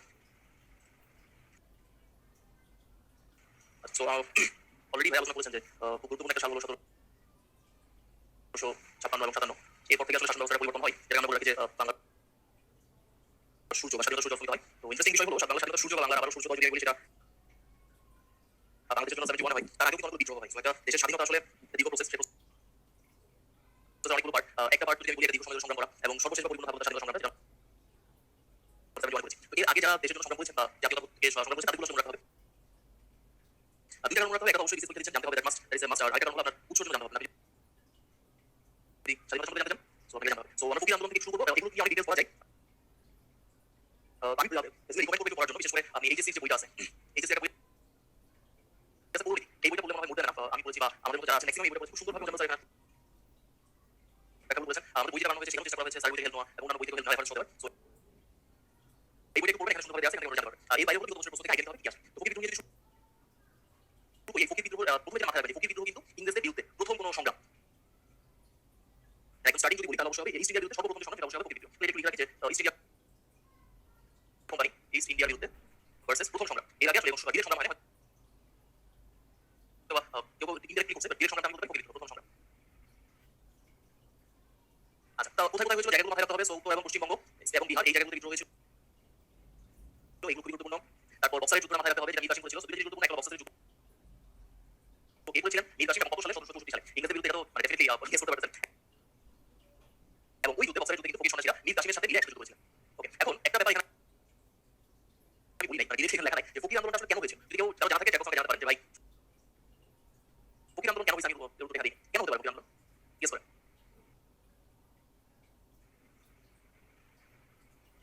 আমি বেশ কয়েকটা উত্তর পেয়েছি, বাট সবচেয়ে গুরুত্বপূর্ণ হলো ভিক্ষা করা ইবাদত, রাইট আনসার। ফকির বা সন্ন্যাসী যেটাই বলি না কেন, তারা আসলে কিভাবে জীবন নির্ধারণ করে, তারা জীবন নির্ধারণ করে ভিক্ষা করে। এটাকে নেগেটিভ দিবেন না, প্লিজ। আমি বলি পজিটিভ চেষ্টা করেন। ভিক্ষা করে তারা সরাসরি কোনো সাংসারিক কাজের সাথে যুক্ত থাকতেন না, সরাসরি কোনো ব্যবসা প্রতিষ্ঠান বা আয় রোজগারের সাথে যুক্ত থাকতেন না, তারা মূলত আধ্যাত্মিক জীবনযাপন করতো। তো আধ্যাত্মিক জীবনযাপন করার পরে তাদের যেটা কাজ ছিল সেটা হলো মানুষের কাছ থেকে ভিক্ষা নিয়ে এই আধ্যাত্মিক জীবনটাকে বহন করতে হতো। তো ডেফিনেটলি ভিক্ষার প্রথা ইংরেজরা বাধা দিয়েছিল, যার ফলে স্বাধীনতা, মানে তাদের স্বাধীনতা আছে, এই স্বাধীনতা বাধার জন্য তারা যুদ্ধ করেছিল, বিদ্রোহটা করেছিল। ওকে, আচ্ছা, এরপর গুলো আপনাদের জানতে হবে, সেটা হলো তাদের নাম অবশ্যই মুসু শাহ, মুসা শাহ, চেরাগ আলী, ভবানী পিতাম্বর, এরা সবাই ফকির আন্দোলনের নেতা ছিল। ওকে, আচ্ছা, তো এখানে সবচেয়ে শক্তিশালী নেতার নামটা অবশ্যই মাথায় রাখবেন, মুসু শাহ। আমি যদি বলি সংগঠক বা শক্তিশালী নেতা হিসেবে ওনার নামটা অবশ্যই আপনাকে জানতে হবে। আচ্ছা, আর মুসু শাহ মৃত্যুর পরে কিন্তু ফকির আন্দোলন বা সন্ন্যাসী আন্দোলন যেটা বলি অনেকটা স্থিমিত হয়ে যায়। এটা যোগ্য নেতৃত্ব হবে। ফকির আন্দোলনটা শুরু হয়েছিল ভিক্ষা বিরোধীরা বা স্বাধীনতা চেয়েছিল, স্বাধীনভাবে জীবন ধারণ করা, সেটা বাধা দেওয়ার ফলে, এবং সেই সংগ্রামের একটা বড় পর্যায়ে ছিল বক্সারের যুদ্ধে মীর কাসিমকে সাহায্য করা, এবং পরবর্তীতে যোগ্য নেতৃত্ব হবে ফকির আন্দোলন বা সন্ন্যাসী আন্দোলন যেটা বলি সেটা আস্তে হারিয়ে যায়। আচ্ছা, এরপর ফকির আন্দোলনের পরে আমরা চাকমা বিদ্রোহ নিয়ে করবো। তো চাকমা বিদ্রোহটা আমি দুইটা কারণে মনে রাখবো, কারণ এটা সফল বিদ্রোহ, এটা লিখে রাখি আমি। এটা কিন্তু একটা সফল বিদ্রোহ। সফল বিদ্রোহ বলতে কারণ ইংরেজরা চাকমাদের সাথে আলটিমেটলি পরাজিত হয়, পরাজিত হয়ে একটা সন্ধি করে। সো ডেফিনেটলি সন্ধি করছে, মানে পরাজিত হয়েছে, মানে প্রথম সফল বিদ্রোহ। দ্যাটস ওয়াই মাথায় রাখবেন। সো প্রথমে যদি বলি 1760 সালে ইস্ট ইন্ডিয়া কোম্পানি চট্টগ্রামে আসে, তবে ভালো কথা, এটা খুব গুরুত্বপূর্ণ না। 1761 সালে কোম্পানি রাজস্বের পরিমাণ বৃদ্ধি করতে থাকে। এই একটা ইস্যু, রাজস্বের পরিমাণ। চাকমা বিদ্রোহের একটা অন্যতম কারণ কিন্তু রাজস্বের পরিমাণ, রাজস্বের পরিমাণ বৃদ্ধি করতে, এটা অন্যতম কারণ। আচ্ছা, দেন চাকমাদের তৎকালীন রাজা ছিলেন রাজা জোয়ান বক্স। জোয়ান বক্স এই অতিরিক্ত রাজস্বটা দিতে অসম্মতি করেন। উনি বলেছেন এত বেশি দিবা, এবং যারই ফলাফল কিন্তু চাকমা বিদ্রোহটা হয়। ওকে, এবং এই বিদ্রোহের সালটা অবশ্যই মাথায় রাখবেন, দ্যাট ইজ 1776। এটা কিন্তু বিদ্রোহের সাল, এটা হলো চাকমা বিদ্রোহের সাল। খুবই গুরুত্বপূর্ণ। চাকমা বিদ্রোহের সাল হলো 1776, যখন কোম্পানির বিরুদ্ধে জোয়ান বক্স যেটা নেতা ছিলেন তিনি এই যুদ্ধটা ঘোষণা শুরু করেন। ওকে, আর একটু আগে বলছিলাম যে চাকমা বিদ্রোহ একটা সফল বিদ্রোহ। সফল বিদ্রোহের সালটা মাথায় রাখতে হবে, সেটা হলো 1789। 1789 আমি এভাবে মনে রাখলাম 1789। এই সালে আসলে সন্ধিটা স্থাপন করা হয়, সেটা হলো English versus Chakma. English versus Chakma, ultimately বিজয়ী হয় চাকমারা। আমি চাকমা থেকে সবুজ করে এবং সালটা হলো 1789। একটু অন্য জায়গায় চলে যায়, বাংলাদেশ বিষয় পড়াচ্ছি, কিন্তু সাথে আরো একটা ইম্পর্টেন্ট টপিক বলতে 1789। এই সময়ে বাংলাদেশের ভারতবর্ষের বাইরে একটা গুরুত্বপূর্ণ বিপ্লব হয়। আমি বিশ্বাস করি এই বিপ্লবের নামটা আপনারা জানেন, এবং প্রশ্ন আপনারা এই মুহূর্তে মনে করতে পারবেন। একটু চেষ্টা করুন। 1789 এই সালটা আমি স্পেসিফিকলি কেন বলছি, কারণ খুবই গুরুত্বপূর্ণ একটা বিপ্লব। বিপ্লব আমরা বিপ্লব বলি, বিপ্লব এই সময়টা হয়েছিল। একটু বলতো ভাই কোনটা সেটা অনেকেই বলেছেন। Very much interest, very much interest. এটা হলো ফরাসি বিপ্লব। ব্যাপারটা যদি আন্তর্জাতিক বিষয় হয়ে গেছে, বাট একসাথে শিখাতে ভালো। দেখো সাল যখন শিখবেন একই সালে একাধিক কাজ শেখার চেষ্টা করবেন, কাজে লাগবে। ওই হলো চাকমা বিদ্রোহ, তার পয়েন্টটা ইম্পর্টেন্ট। একটা হলো কত সালে, 1776। এটা হলো বিদ্রোহের সাল। দেন মনে রাখবেন এটা প্রথম সফল, এবং কত সালে সফল হয়, 1789। অর্থাৎ যখন ফরাসি বা ফ্রান্সে বিপ্লব ছিল, তখন আমাদের দেশে চাকমা ইংরেজরা হারিয়েছে। এইভাবে মাথায় রাখবেন, এটা মোট কনভিনিয়েন্ট। ওকে, আমরা একটু আগাই। এর বাইরে নেক্সট টপিক আমরা তিতুমির নিয়ে। তিতুমির নিয়ে মোটামুটি ছোটকাল থেকে আমরা একটু পড়াশোনা করেছি, যে তিতুমিরের পাশের কেল্লা বা তিতুমির হলো প্রথম শহীদ, এরকম বেশ কিছু ইনফরমেশন করেছি। দেখাও কিছু ইনফরমেশন বোঝানো আছে, তার সাথে আমি আমাদের লিখে চেষ্টা করব। আচ্ছা, সো প্রথমে যেটা লিখছে যে ওয়াহাবি আন্দোলনের সূত্র ধরে তিতুমির প্রথম বাসার সাথে ইংরেজদের বিরুদ্ধে যুদ্ধ ঘোষণা করেন। তাহলে এখানে গুরুত্বপূর্ণ আন্দোলন হলো ওয়াহাবি আন্দোলন। মানে কোন সূত্র ধরে তিতুমির আন্দোলন শুরু করেছিলেন এবং কোথায় শুরু করেছিলেন, এই দুটো প্রশ্ন পরীক্ষার জন্য খুবই গুরুত্বপূর্ণ। ঠিক আছে? আচ্ছা, তিতুমির শুরু মনে রাখলে হবে না। একটা প্রশ্ন এরকম আসলে তিতুমির রাজের নাম কি, এটা আগে শিখে রাখবেন। নিসার আলী, ওনার নাম ছিল মীর নিসার আলী। তিতুমিরের অরিজিনাল নামটা মনে রাখবেন। 24 ফরওয়ার্ড জন্ম হয়, এটা মনে জানি, আমি আলী। আচ্ছা, দেন হলো 24 ফরওয়ার্ড কিছু অংশ দিয়ে স্বাধীনতা ঘোষণা করে। এই অংশগুলোর নাম জানতে হবে, সেটা নদিয়া এবং ফরিদপুর। সো এই প্রশ্নটা আমি আপনাদের একটু শিখাই দিই। আপনাকে যদি বলে যে তিতুমির যে আন্দোলনটা করেছিল সেটা বাংলাদেশের কোন অংশের সাথে অন্তর্ভুক্ত, তো ফরিদপুর যেহেতু বাংলাদেশের সাথে, প্রশ্নটা আপনাকে ঘুরাই করে যে তিতুমিরের যে বিদ্রোহটা হয়েছিল সেটা বাংলাদেশের কোন অংশে হয়েছিল, আপনাকে উত্তর দিতে হবে ফরিদপুর। Combine question. আর নদিয়া রেফারি পশ্চিমবঙ্গের কোশ্চেন, নদিয়া বাংলাদেশের কোনটা, এটা ওই জায়গার জন্য। আচ্ছা, এখন এই তিতুমিরকে বন্ধ করার জন্য প্রথম যে বিদ্রোহ হয়েছিল সেটা হলো বাংলাদেশের বিদ্রোহ। এটা মাথায় রাখবেন, আমি লিখে দেই। প্রথম যে যুদ্ধ হয়েছিল সেটা বাংলাদেশের সাথে, এবং এখানে কিন্তু ইংরেজ বাহিনী পরাজিত হয়। তাহলে প্রথম যুদ্ধটা যদি বলি, প্রথম যুদ্ধে আমাদের জয়প্রাপ্ত হয়েছে তিতুমির। প্রথম যুদ্ধে কিন্তু জিতে যায়। এবং একটা ইন্টারেস্টিং বিষয় হলো তিতুমিরের সাথে ইংরেজের যুদ্ধ হলে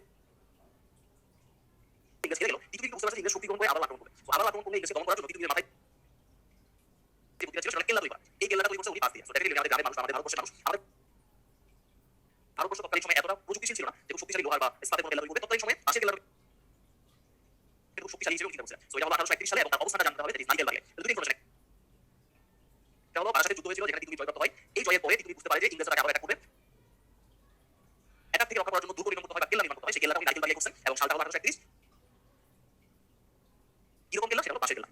সো ইংরেজরা আক্রমণ করেন কামান নিয়ে, গোলা নিয়ে, বন্দুক নিয়ে। আর আমাদের ভারতবর্ষে যারা আসলে তাদের প্রতিহত করেছিলেন তাদের কি ছিল? তাদের তলোয়ার ছিল, তাদের তীর ধনুক ছিল, বল্লা ছিল, এসব দিয়ে তারা যুদ্ধ করত। সো একটা অসম যুদ্ধ আমরা সবাই জানি, কিন্তু সাহসে আসলে বলবো না। 1831 সালে আসলে একটা বিরাট বাহিনী পাঠানো হয় এবং আলটিমেটলি পাশের কেল্লা চূর্ণ বিচূর্ণ হয়ে যায়, ইংরেজরা এখানে জয়প্রাপ্ত হয়। সো মনে রাখতে হবে যেটা, যে যখন ইংরেজরা জয়প্রাপ্ত হয় তখন ইংরেজদের সেনাপতি কে ছিলেন? সেটা হলো কর্নেল স্টুয়ার্ট। তাহলে তিতুমিরের বিদ্রোহ দমন করেছেন কে? Colonel Stewart. তিতুমির বিদ্রোহ দমন করেন, এই নামটা খুব ভালো মতো জেনে রাখবেন, স্টুয়ার্ট বা কর্নেল স্টুয়ার্ট। এটা পরীক্ষার জন্য ইম্পর্টেন্ট, স্পেশালি ইংরেজদের জন্য বেশি ইম্পর্টেন্ট। ইংরেজরা এত গর্ব করে বলে যে দেশে আমরা একটা বিদ্রোহ হয়েছিল, স্টুয়ার্ট সাহেব সেটা বন্ধ করেছিলেন। আমাদের জন্য একটা বড় দেশ, দেশের জন্য তারা যুদ্ধ করেছিলেন। আচ্ছা, এর বাইরে আপনি বলতে পারেন তিতুমির ফাঁসি দিয়ে মারা হয়েছিল, এটা আপনারা জানেন। তার সাথে বেশ কয়েকজন সহযোগী ছিলেন, তাদেরকেও ফাঁসি দিয়ে মারা হয়েছে। তাহলে সবচেয়ে গুরুত্বপূর্ণ যে আমি স্বীকার করব সেটা হলো তিতুমির হলো, আমি তোমাদের লিখি, তিতুমির হলো প্রথম দেশের জন্য শহীদ। তিতুমির হলেন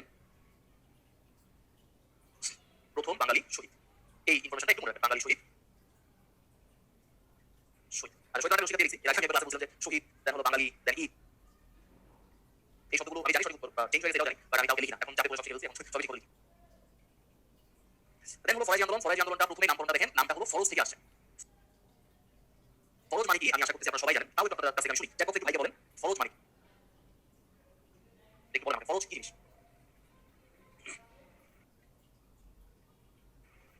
অনেকগুলো দিয়েছে, সব ম্যাক্সিমাম ইংলিশ উত্তর দিচ্ছে, অব্লিগেটরি বা। আচ্ছা হ্যাঁ, অনেকেই বলে হলো করণীয়। আসলে ফরজ মানে আমি যতটুকু জানি নট করণীয়, আবশ্যক মানে অবশ্যই করণীয় এরকম বোঝায়, অবশ্যই করতে হবে এমন কিছু বোঝায়। আমি আশা করি আপনারা আমার সাথে এগ্রি করবেন। ফরজ মানে আসলে করণীয়, এটা সঠিক বাংলা হবে না, অবশ্যই করতে হবে। অব্লিগেটরি থেকে সুন্দর ইংলিশ লিখতে অব্লিগেটরি এমন জিনিস থেকে ফরজ ফরজ বলে। তাহলে ফরজ করার যে আন্দোলন বা ফরজকে সঠিকভাবে পালন করার আন্দোলনটাই হলো ফরাইজি আন্দোলন। আচ্ছা, এখন প্রথমে যেটা মাথায় রাখবেন, ফরাইজি আন্দোলন কিন্তু প্রথমেই অর্থনৈতিক বা সামাজিক আন্দোলন ছিল না, এটা কিন্তু শুরুতে এটা ধর্মীয় আন্দোলন ছিল বা সমাজ সংস্কার রিলেটেড আন্দোলন ছিল। মাথায় পরবর্তীতে ইংরেজদের যে শাসন ব্যবস্থা বা ইংরেজদের যে আচরণের ফলাফল হিসেবে কিন্তু অর্থনৈতিক এবং সামাজিক আন্দোলনে চলে যায় এবং ফাইনালি যেটা রাজনৈতিক আন্দোলন চলে যায়, যেটা দুনিয়া ঘোষণা করেছিলেন। তবে একটু স্পেসিফিকলি যাই, এটা ইস্ট ইন্ডিয়া কোম্পানির বিরুদ্ধে ছিলেন। শুধু একটা মানুষের নাম রাখবেন, হাজী শহীদুল্লাহ। উনি এটা শুরু করেছিলেন এই জন্য, তাহলে ওনাকে আমরা বলবো প্রবর্তক, যে ফরাইজি আন্দোলনের অগ্রদূত বা প্রবর্তক হিসেবে আমরা মাথায় রাখবো হাজী শহীদুল্লাহ। এবং একই সাথে আরেকটা ইনফরমেশন বলে রাখি, রাজনৈতিক প্রবর্তক, এটা একজন রাজনৈতিক প্রবর্তক বা অগ্রদূত, এটা কিন্তু আবার দুনিয়া মনে ছিলেন ফরাইজি আন্দোলন মানে হাজী শহীদুল্লাহ ছিলেন, শহীদুল্লাহ ছিলেন নামে মুসলিম দুনিয়া। তাহলে দুটো ইনফরমেশন শিখবো, একটা হলো ফরাইজি আন্দোলনের প্রবর্তক হাজী শহীদুল্লাহ, কিন্তু ফরাইজি আন্দোলনের রাজনৈতিক প্রবর্তক বা এই আন্দোলনটাকে রাজনৈতিক দিকে কে ধাবিত করেছিলেন সেখানে কিন্তু দুনিয়া বা মুসলিমের নামটা রাখা হবে, ঠিক আছে? এইগুলো দুটো ইনফরমেশন শিখবেন। আচ্ছা, আরেকটা ইনফরমেশন যেটা পরীক্ষা আসতে পারে ইসলামের ফরজ পালনের জন্য তিনি জোর প্রচার করেন। তাহলে ফরাইজি আন্দোলনের উদ্দেশ্যটা কি ছিল যদি জিজ্ঞেস করা হয়, যে ফরাইজি আন্দোলনের উদ্দেশ্য, প্রাথমিক উদ্দেশ্য হলো ইসলামের ফরজ যেগুলো ছিল সেই ফরজগুলো পালন করা। ফরজগুলো পালন করা আসলে স্বাধীনভাবে পালন করা, এইগুলো বুঝতে হবে। ইসলামের ফরজগুলো স্বাধীনভাবে পালন করতে পারে, এটা ছিল ফরাইজি আন্দোলনের প্রাথমিক উদ্দেশ্য। আর পরবর্তীতে হাজী শহীদুল্লাহ ছিলেন মুসলিম দুনিয়া, উনি এটাকে রাজনৈতিক আন্দোলন হিসেবে রূপ দান করেন। ওকে, আর আরেকটা ইনফরমেশন যেটা হলো ফরিদপুর জেলা, এই ধরনের প্রশ্নের কথা একটু আমি বলছিলাম যে ফরাইজি আন্দোলনের কেন্দ্র কোথায় ছিল, বাংলাদেশের কোন অংশে ছিল, দ্যাট ইজ ফরিদপুর। এইগুলো কিন্তু পরীক্ষা আসতে পারে। এটা তো এই কয়েকটা ইনফরমেশন শিখলাম, এর বাইরেও শিখতে পারেন, সেটা খুব ভালো। আমরা মোটামুটি যেগুলো গুরুত্বপূর্ণ মনে হয় এগুলো আপনাদের দেখালাম। ওকে, এরপর আমরা সাঁওতাল বিদ্রোহ নিয়ে কথা বলবো। সাঁওতাল বিদ্রোহ যে অংশগুলো হয়েছে সেগুলো বলতে গেলে উত্তরবঙ্গ। সাঁওতাল বিদ্রোহ কোথায় কোথায় হয়েছে? উত্তরবঙ্গে ছিল, পশ্চিমবঙ্গে ছিল এবং বিহার ছিল। মোটামুটি এগুলো জানা প্রয়োজন। এখানে সাঁওতাল থাকতো উত্তরবঙ্গ, পশ্চিমবঙ্গ এবং বিহার, এখানে সাঁওতালদের বেশি জনবসতি ছিল, এখানেই সাঁওতাল বিদ্রোহটা হয়। ওকে, আচ্ছা, এখন একটা ছোট প্রশ্ন, এটা মনে জায়গা, যেসব জায়গায় সাঁওতালরা বেশি থাকতেন বা আদিবাসী বা অধিবাসী যেখানে ছিল, এই অঞ্চলটার নাম আছে, সেই নামটা হলো সাঁওতাল পরগনা। এই নামটা একটু কষ্ট করে শিখাবেন, গুরুত্বপূর্ণ, ওইটার জন্য গুরুত্বপূর্ণ সাঁওতাল পরগনা। তারপরে সাঁওতাল পরগনা যে অঞ্চল বা যে অংশগুলোতে সাঁওতালদের জনবসতি বেশি, সেই অংশগুলো আমরা কি বলবো? সাঁওতাল পরগনা। ঠিক আছে? যদি সাঁওতাল বিদ্রোহ কেন হয়েছে, ভেরি সিমিলার আনসার, জমিদার অত্যাচার বেড়ে যায় বা ইংরেজদের অত্যাচার বেড়ে যায়, এগুলো এই কারণেই হয়েছে। আপনার কথা। আচ্ছা, সাঁওতাল বিদ্রোহ বিখ্যাত ছিলেন একজন শিলওয়ার, আরেকজন কানু, এই দুজন নাম জানতে হবে। আচ্ছা, একইভাবে সাঁওতালদের যে প্রথম, আবার বলি, প্রথম যে যুদ্ধটা হয়েছিল সেই যুদ্ধে কিন্তু সাঁওতাল জয়প্রাপ্ত হয়। সাঁওতাল জয়প্রাপ্ত হয়, এটা মাথায় রাখবেন। প্রথম যুদ্ধে কিন্তু ইংরেজরা হেরে যায়। আচ্ছা, প্রথম যুদ্ধের সেনাপতি ডেফিনেটলি সিধু আর কানু, নেতা ছিলেন সাঁওতালদের জন্য সিধু আর কানু। আর ইংরেজদেরটাও মনে রাখবেন যে ইংরেজদের সেনাপতি ছিলেন বারওয়াজ। আমি পাঠ করছি। ইংরেজদের যিনি সেনাপতি ছিলেন তিনি বলেন বারওয়াজ। আমি আসলে বারওয়াজ বলছিলাম, এটা ভালো আছে। সো এটা হয়তো ঠিক আছে। যেহেতু এখানে সাঁওতালদের বিজয় হয়েছিলেন, তো যখনই ইংরেজ একবার হেরে যায়, পরবর্তীতে তারা একটা বিশাল বাহিনী পাঠায়। এই ক্ষেত্রে বড়লাট ডানু দেশে একটা বিশাল বাহিনী আসছে এবং ইংরেজদের জন্য দুঃখের কাহিনী হলো ইংরেজ এইবার মোটামুটি ব্যাপক ক্ষতির সম্মুখীন হয়। ঠিক আছে? তো আলটিমেটলি ইংরেজ এখানে বাজে একটা নীতি নীতি ফলো করছিলেন, সেটা নীতিটা বাজে একটা নীতি, সেটা হলো এটা একটা উইক, এটা ঠিক করেছি আসলে। তো আপনি পুরো সার্চ করতে পারেন একটা উইক, আপনি যখন কোনো নেতাকে হারাতে পারবেন না, কোনো যুদ্ধের নেতাকে হারাতে পারবেন না যুদ্ধ করে, তখন তার উইক পয়েন্টে আঘাত করবেন। সো সাঁওতালদের উইক পয়েন্টে আঘাত করা একটা অস্ত্র ছিল তাদের কাছে, সেটা হলো শিশু এবং মহিলাদের উপর অত্যাচার এবং নির্যাতন হত্যা। এটা একটা বাজে কাজ ছিল। এরকম বড় বড় যারা শাসক গোষ্ঠী তারা এই কাজ মাঝে মাঝেই করতেন। এটা একটা উইককে যখন আপনি অ্যাটাক করবেন, তার কাছের মানুষ যুদ্ধ করতে গেছে সে উইক হয়ে যাবে। সো এইভাবে আসলে ইংরেজ এখানে জয়প্রাপ্ত হয়, সাঁওতালদের বিদ্রোহটা দমন করতে পারে। তাহলে ম্যাক্সিমাম আসলে কাছে দিয়ে ফেলছেন এবং সাধারণ মাথায় সাঁওতাল বিদ্রোহ শেষ হয়ে যায় 1856 সালে। এটা হলো সাঁওতাল বিদ্রোহ দমন। সাঁওতাল বিদ্রোহ দমন। আচ্ছা, আমি নেক্সটে যাওয়ার আগে আপনাকে বলি 1856 এই সালটা কেন গুরুত্বপূর্ণ বা এই সালে কি হয়েছিল বলুন তো? কারো কিছু মনে আছে কিনা? একজন পলাশী যুদ্ধটা 1856 সালে।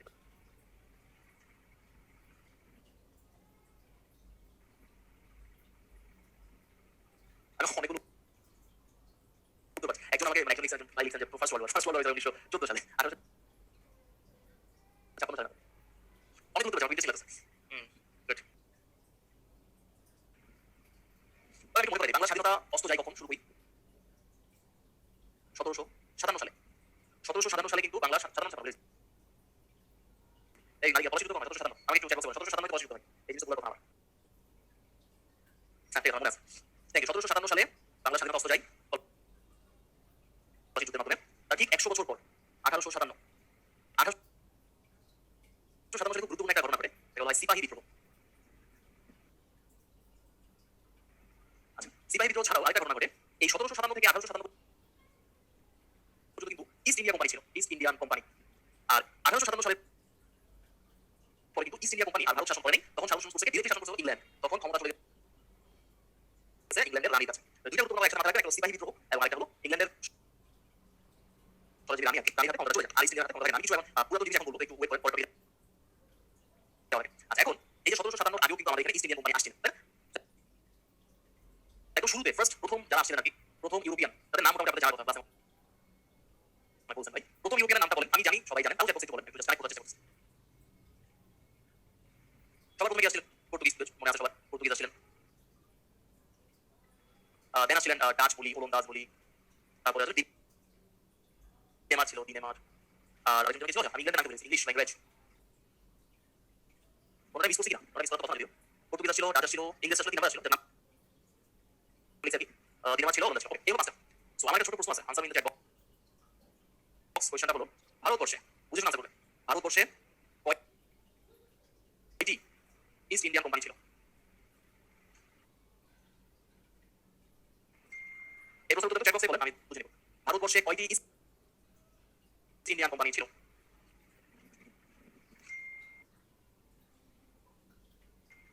আচ্ছা, ডাচ ছিল, খুবই খারাপ কথা।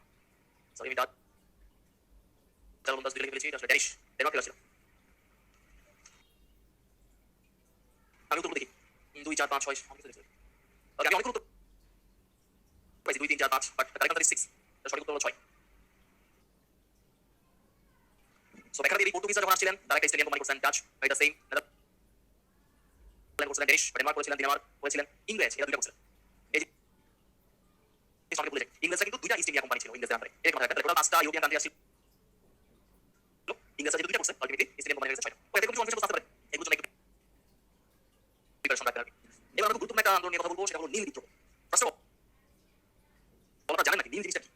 মানে ছোটবেলায় আপনার মা থেকে শিখেছে সাদা শার্ট, সাদা শার্ট যেটা সাদাকে আমরা নীল দেখলো, সাদা উজ্জ্বল হওয়ার জন্য। সো নীল হলো এক ধরনের রং, চাষ করা হতো এবং এখান থেকে নীল রংটা সংগ্রহ করা হতো পেইন্টের জন্য, মূলত এই কারণে নীলটা চাষ করা হতো। সো নীল চাষের একটা অসুবিধা ছিল, নীল চাষ আপনি যে জমিতে করবেন সেই জমির উর্বরতা কমে যায়, এটা সমস্যা। এবং নীল চাষী যারা ছিলেন তাদের উপর বিদ্রোহ, তাদের উপর কমন ছিল এই কারণে নীল চাষ করা আসলে লাভ হতো না। নীল যদিও অনেক ভালো দামে বাইরে দেশে পাঠাই দিত, তাইলে পাঠাই দিত, বাট চাষী যারা ছিলেন তাদের আসলে ক্ষতি হতো, এটা একটা ইস্যু। সেকেন্ড ইস্যু হলো জমির উর্বরতা নষ্ট হয়ে যেত। সেকেন্ড ইস্যু, থার্ড ইস্যু হলো চাষী নিজের মনের মতো চাষ করতে পারতো। এটা ধান চাষ করতে ইচ্ছা হচ্ছে, সে পারবে না, কারণ তাকে জোর করে নীল চাষই করতে হবে। কিছু কম্পিটিশন ছিল, যার ফলে নীল বিদ্রোহটা হয়েছিল। ওকে, আচ্ছা এখন সো নীল বিদ্রোহ একদম ইনিশিয়াল যদি বলি, একটু লিখে লিখে পড়াবো আর কি। ইনিশিয়াল কারণ ছিল, দুঃখিত, যে নীলের ইনিশিয়াল কারণ ছিল শিল্প বিপ্লব। শিল্প বিপ্লব ইংল্যান্ডে যখন শিল্প বিপ্লব হয়, নতুন নতুন কারখানা তৈরি হয়, জঙ্গল বিশাল হয়ে গেছে, তখন প্রচুর কাপড় তৈরি হচ্ছে এবং কাপড়কে কালার করার জন্য তাদের নীলের দরকার ছিল। সো নীলের একটা স্ক্যারসিটি তৈরি হলো, প্রচুর নীল দরকার। এখন এই নীলটা ওদের নিজেদের দেশে উৎপাদন করা যেতে পারে, নিজেদের দেশে চাষ করা যেত। তাহলে আমাদের দেশে করতেছে তার দুইটা কারণ। এক হলো ওদের দেশে আপনি জোর করে করতে পারবেন না, তখন তো অবশ্যই বিশ্বকে শাসন করতে ইংল্যান্ড, ইংল্যান্ডের দেশে তারা বাইরের দেশে শাসন করলো, নিজের দেশে কিন্তু গণতান্ত্রিকভাবে খুব শক্তিশালী ছিল। ওখানে কারো চাষিকে জোর করে আপনি নীল চাষ করতে পারবেন না। কোথায় করা হবে? করা হবে কলোনিতে। তাহলে এই নীল চাষ করার জন্য তারা কি বেছে নিল? কলোনি বেছে নিল। আজকাল কলোনি কি জিনিস আপনারা যেখানে আমাদের শাসন চলে। তো এই কলোনিগুলোর মধ্যে ভারতবর্ষ যেটা, ভারতবর্ষ যেটা, এই ভারতবর্ষের জমি ছিল উর্বর, মানুষ ছিল অশিক্ষিত। এটা লিখতে খারাপ লাগলেও ঘটনা কিন্তু সত্য ছিল। জমি উর্বর কিন্তু মানুষ অশিক্ষিত এবং তাদের উপর জোর করা যায় না। আপনি চাইলে না জোর করে চাষ করতে পারবেন। যার ফলে নীল চাষ কোথায় শুরু হলো? ভারতবর্ষে শুরু হয়ে গেল। তো এই নীলটা কোথায় পাঠাতো? ইংল্যান্ডে। তখন তো ইংল্যান্ডেই মূলত যেত। তো ইংল্যান্ডের উন্নয়ন হচ্ছে কিন্তু ভারতবর্ষের মাটির উন্নয়ন হচ্ছে। এখানে একটা প্রোটেস্ট হয়। তাহলে প্রোটেস্টের তিনটা কারণ আমি অলরেডি বলছি। একটা হলো লাভজনক নয়, তাহলে অলাভজনক, এটা একটা কারণ, অলাভজনক। দুই নাম্বারটা হলো মাটির উর্বরতা নষ্ট হয়, মাটির উর্বরতা নষ্ট, এটা একটা কারণ। তিন নাম্বার হলো ন্যায্য বা অন্য ফসল উৎপাদন করা যেত না, অন্য ফসল উৎপাদন বন্ধ হয়ে গেল। এই কাহিনীগুলোর জন্য একটা বিদ্রোহ শুরু হলো। বাংলার চাষি যারা ছিলেন এই বিদ্রোহ শুরু করছে। তো বিদ্রোহের পরে কি হয়? বিদ্রোহের পরে যেটা হয় তার উপর আরো বেশি দমন হয় এবং একটা সময় আসছিল যখন ইংল্যান্ড, এটা ইংল্যান্ডের সরকারকালীন ভারতের যে সরকার ছিল সেটা ইংল্যান্ডের সরকার একটা কমিশন গঠন করে, যেটা নীল কমিশন। তো এই নীল কমিশন গঠনের পিছনে কিন্তু অনেকগুলো প্রভাব ছিল। একটা ছিল রাজনৈতিক প্রভাব, রাজনৈতিক আন্দোলন ছিল। একটা ছিল সাংস্কৃতিক প্রভাব। অর্থাৎ এই যে নীল বিদ্রোহ বা নীল চাষীদের প্রত্যাচার, এর অনেকগুলো ইম্প্যাক্ট সামাজিকভাবে যারা রাইটার ছিলেন, কবি ছিলেন, সাহিত্যিক ছিলেন, তারাও কিন্তু বেশ লেখালেখি করছিলেন। তো লেখালেখি বলতে একটা কারণে, কারণ এই নীলের নীল চাষের উপর একটা গুরুত্বপূর্ণ নাটক লেখা হয়েছিল। সো আমার এখন প্রশ্ন আপনাদের কাছে, কে লিখছিলেন, কি লিখছিলেন বা নাটকটার নাম কি? সবাই থ্যাংক ইউ, নাটকের নাম বলে দিয়েছেন। এই নাটকটার নাম ছিল নীল দর্পণ। কে লিখছেন এটা জানার কথা দিল মিত্র, আমি দিল লিখে আশা করি সবাই বুঝে যাবেন। এখন একটা ইন্টারেস্টিং বিষয় বলি, এই নীল দর্পণে বা নীল দর্পণ যখন আসলে লেখা হয়েছে বা উপস্থাপন করা হয়েছে, তখন আসলে খুব বেশি যে ওতপ্রোত হয়ে গেছে বা সরকার বলে গেছে এমন কিছু না। এই নীল দর্পণটা ট্রান্সলেট করা হয়েছিল ইংলিশে। সেই ইংলিশে ট্রান্সলেট করা নামে কি জানেন? এটা একটা ট্রান্সলেশন হয়েছিল। মাইকেল মধুসূদন করছিল, আমি জানি তো, কিন্তু এটার নাম কি ছিল? ইন্ডিগো মিরর না, Indigo planting mirror, Indigo planting mirror, Indigo planting mirror, Indigo planting mirror. So এটা ট্রান্সলেট করেছিল মাইকেল মধুসূদন। তখন উনি কেন ইংলিশে করছেন, তার ট্রান্সলেট করছেন, এটা বুঝতে পারছেন, উনি সাহিত্য রচনা করছেন ইংলিশ দিয়ে। যখন ট্রান্সলেশনটা হয় তখন এটা বড় ইম্প্যাক্ট আসে। এবং তৎকালীন ইংল্যান্ডে যারা সভ্য জাতি বা সভ্য মানুষ ছিলেন, তারা বুঝতে পারছিলেন যে এই দেশে নীল চাষি যারা ছিলেন তাদের প্রত্যাচার হচ্ছে এবং ওখান থেকে সজাগ তৈরি হয়, নীল কমিশন রিপোর্ট দেয় এবং রিপোর্টের মাধ্যমে নীল চাষ বন্ধ করা হয়। বন্ধ করা হয় না, নীল চাষ বাধ্য করা হয়, করা যায় না। কাউকে আর বাধ্য করে নীল চাষ করতে পারা যাবে না। এই একটা কন্ডিশন। আর আরেকটা ঘটনা ছিল, সেটা হলো এই সময়ের মধ্যে ইংল্যান্ডে আসলে একটা প্রসেস তৈরি হয়েছিল, যেমন কৃত্রিম নীল তৈরি হয়। তো কৃত্রিম নীল তৈরি করলে এই প্রাকৃতিক নীলের দরকার হয় না, কৃত্রিমভাবে যেটা ইজিলি পাওয়া যায়। সো এই দুটো কারণে, একটা নীল কমিশন রিপোর্ট, এটা বাধ্য করা যাবে না, আর একটা কৃত্রিমভাবে নীল তৈরি করা যায়।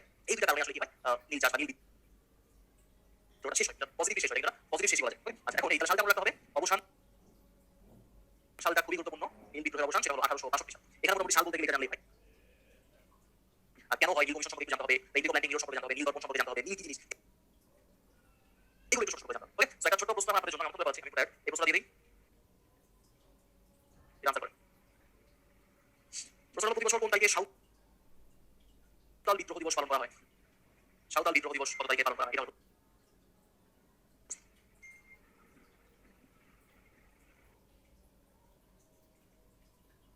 অনেক উত্তর দিচ্ছে, কনফিউজড। সঠিক উত্তরের সাথে ভুল উত্তর করে দিচ্ছে।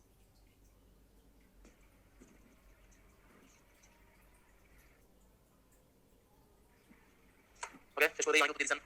সঠিক উত্তর হচ্ছে 30 জুন। একটু মনে রাখবেন, the right answer is 30 June. এটা একটু ছিল, এটা অনেক আলাদা কথা শুনবেন। আর এখন একটু সমাজ সংস্কারক বা শিক্ষা সংস্কারকের মানুষের নাম জানবো। একটু মুসিদ দিয়ে শুরু করবো। হাজী মোহাম্মদ মুহসিনের অন্যতম কারণ হলো দানবীর ছিলেন বা বাংলার হাতেম তাই বলে খ্যাত ছিলেন এবং উনি আসলে ওনার বড় বোন কিছু ট্রাস্ট 1,86,000 টাকা দিয়েছিলেন, ওইটাতে ট্রাস্ট করেন মুসলিম ট্রাস্ট কলেজ, এবং সেখান থেকে আসলে বৃত্তি দেওয়া হতো অসচ্ছল মুসলিম শিক্ষার্থীদের যারা পড়াশোনা করতে চায়। তো এই ছোট ছোট জানতে হবে। দেন হলো রামমোহন রায়। রামমোহন রায়ের আগে যে রাজা লেখা আছে, এটা কিন্তু তার উপাধি। এই উপাধিটা কে দেয়, এটা জানতে হবে। উপাধিটা, উপাধি এটা হলো আকবর আকবর দেয়, আসলে আকবর টু দিয়েছিলেন। তো রাজা রামমোহন রায়ের রাজা উপাধিটা কে দিয়েছিলেন, এটা জানতে হবে। তারপরে শিক্ষা এভিওয়ান হোসেন, উনি আসলে হিন্দু কলেজ প্রতিষ্ঠা করেছিলেন, যেটা পরবর্তী নাম প্রেসিডেন্সি কলেজ হয়। এটা পরে কাহিনী আছে, ছোটগুলি হিন্দু কলেজে মুসলিমদের ভর্তি করা হতো না, পরে এটা নাম চেঞ্জ করা হয় প্রেসিডেন্সি কলেজ। নামটা চেঞ্জ করার একটাই কারণ, যেমন এখানে হিন্দু এবং মুসলমান সবাই পড়াশোনা করতে পারে, এই জন্য নামটা চেঞ্জ করা হয়। এরপর আরেকটি ইনফরমেশন আপনাদের মাথায় রাখতে হবে, ব্রাহ্মণের পরীক্ষা আছে। ব্রাহ্ম সমাজ প্রতিষ্ঠা করেন, এটা আসলে একটা একেশ্বরবাদ ধর্ম, একেশ্বরবাদ একটা ধর্মীয় মতবাদ প্রচলন করেন। খুব কম মানুষ এটা ফলো করতেন। তার ব্রাহ্মণরাই ছিলেন, রবীন্দ্রনাথ ঠাকুর ছিলেন, রবীন্দ্রনাথ দাদু ছিলেন, এরকম কয়েকজন ছিলেন।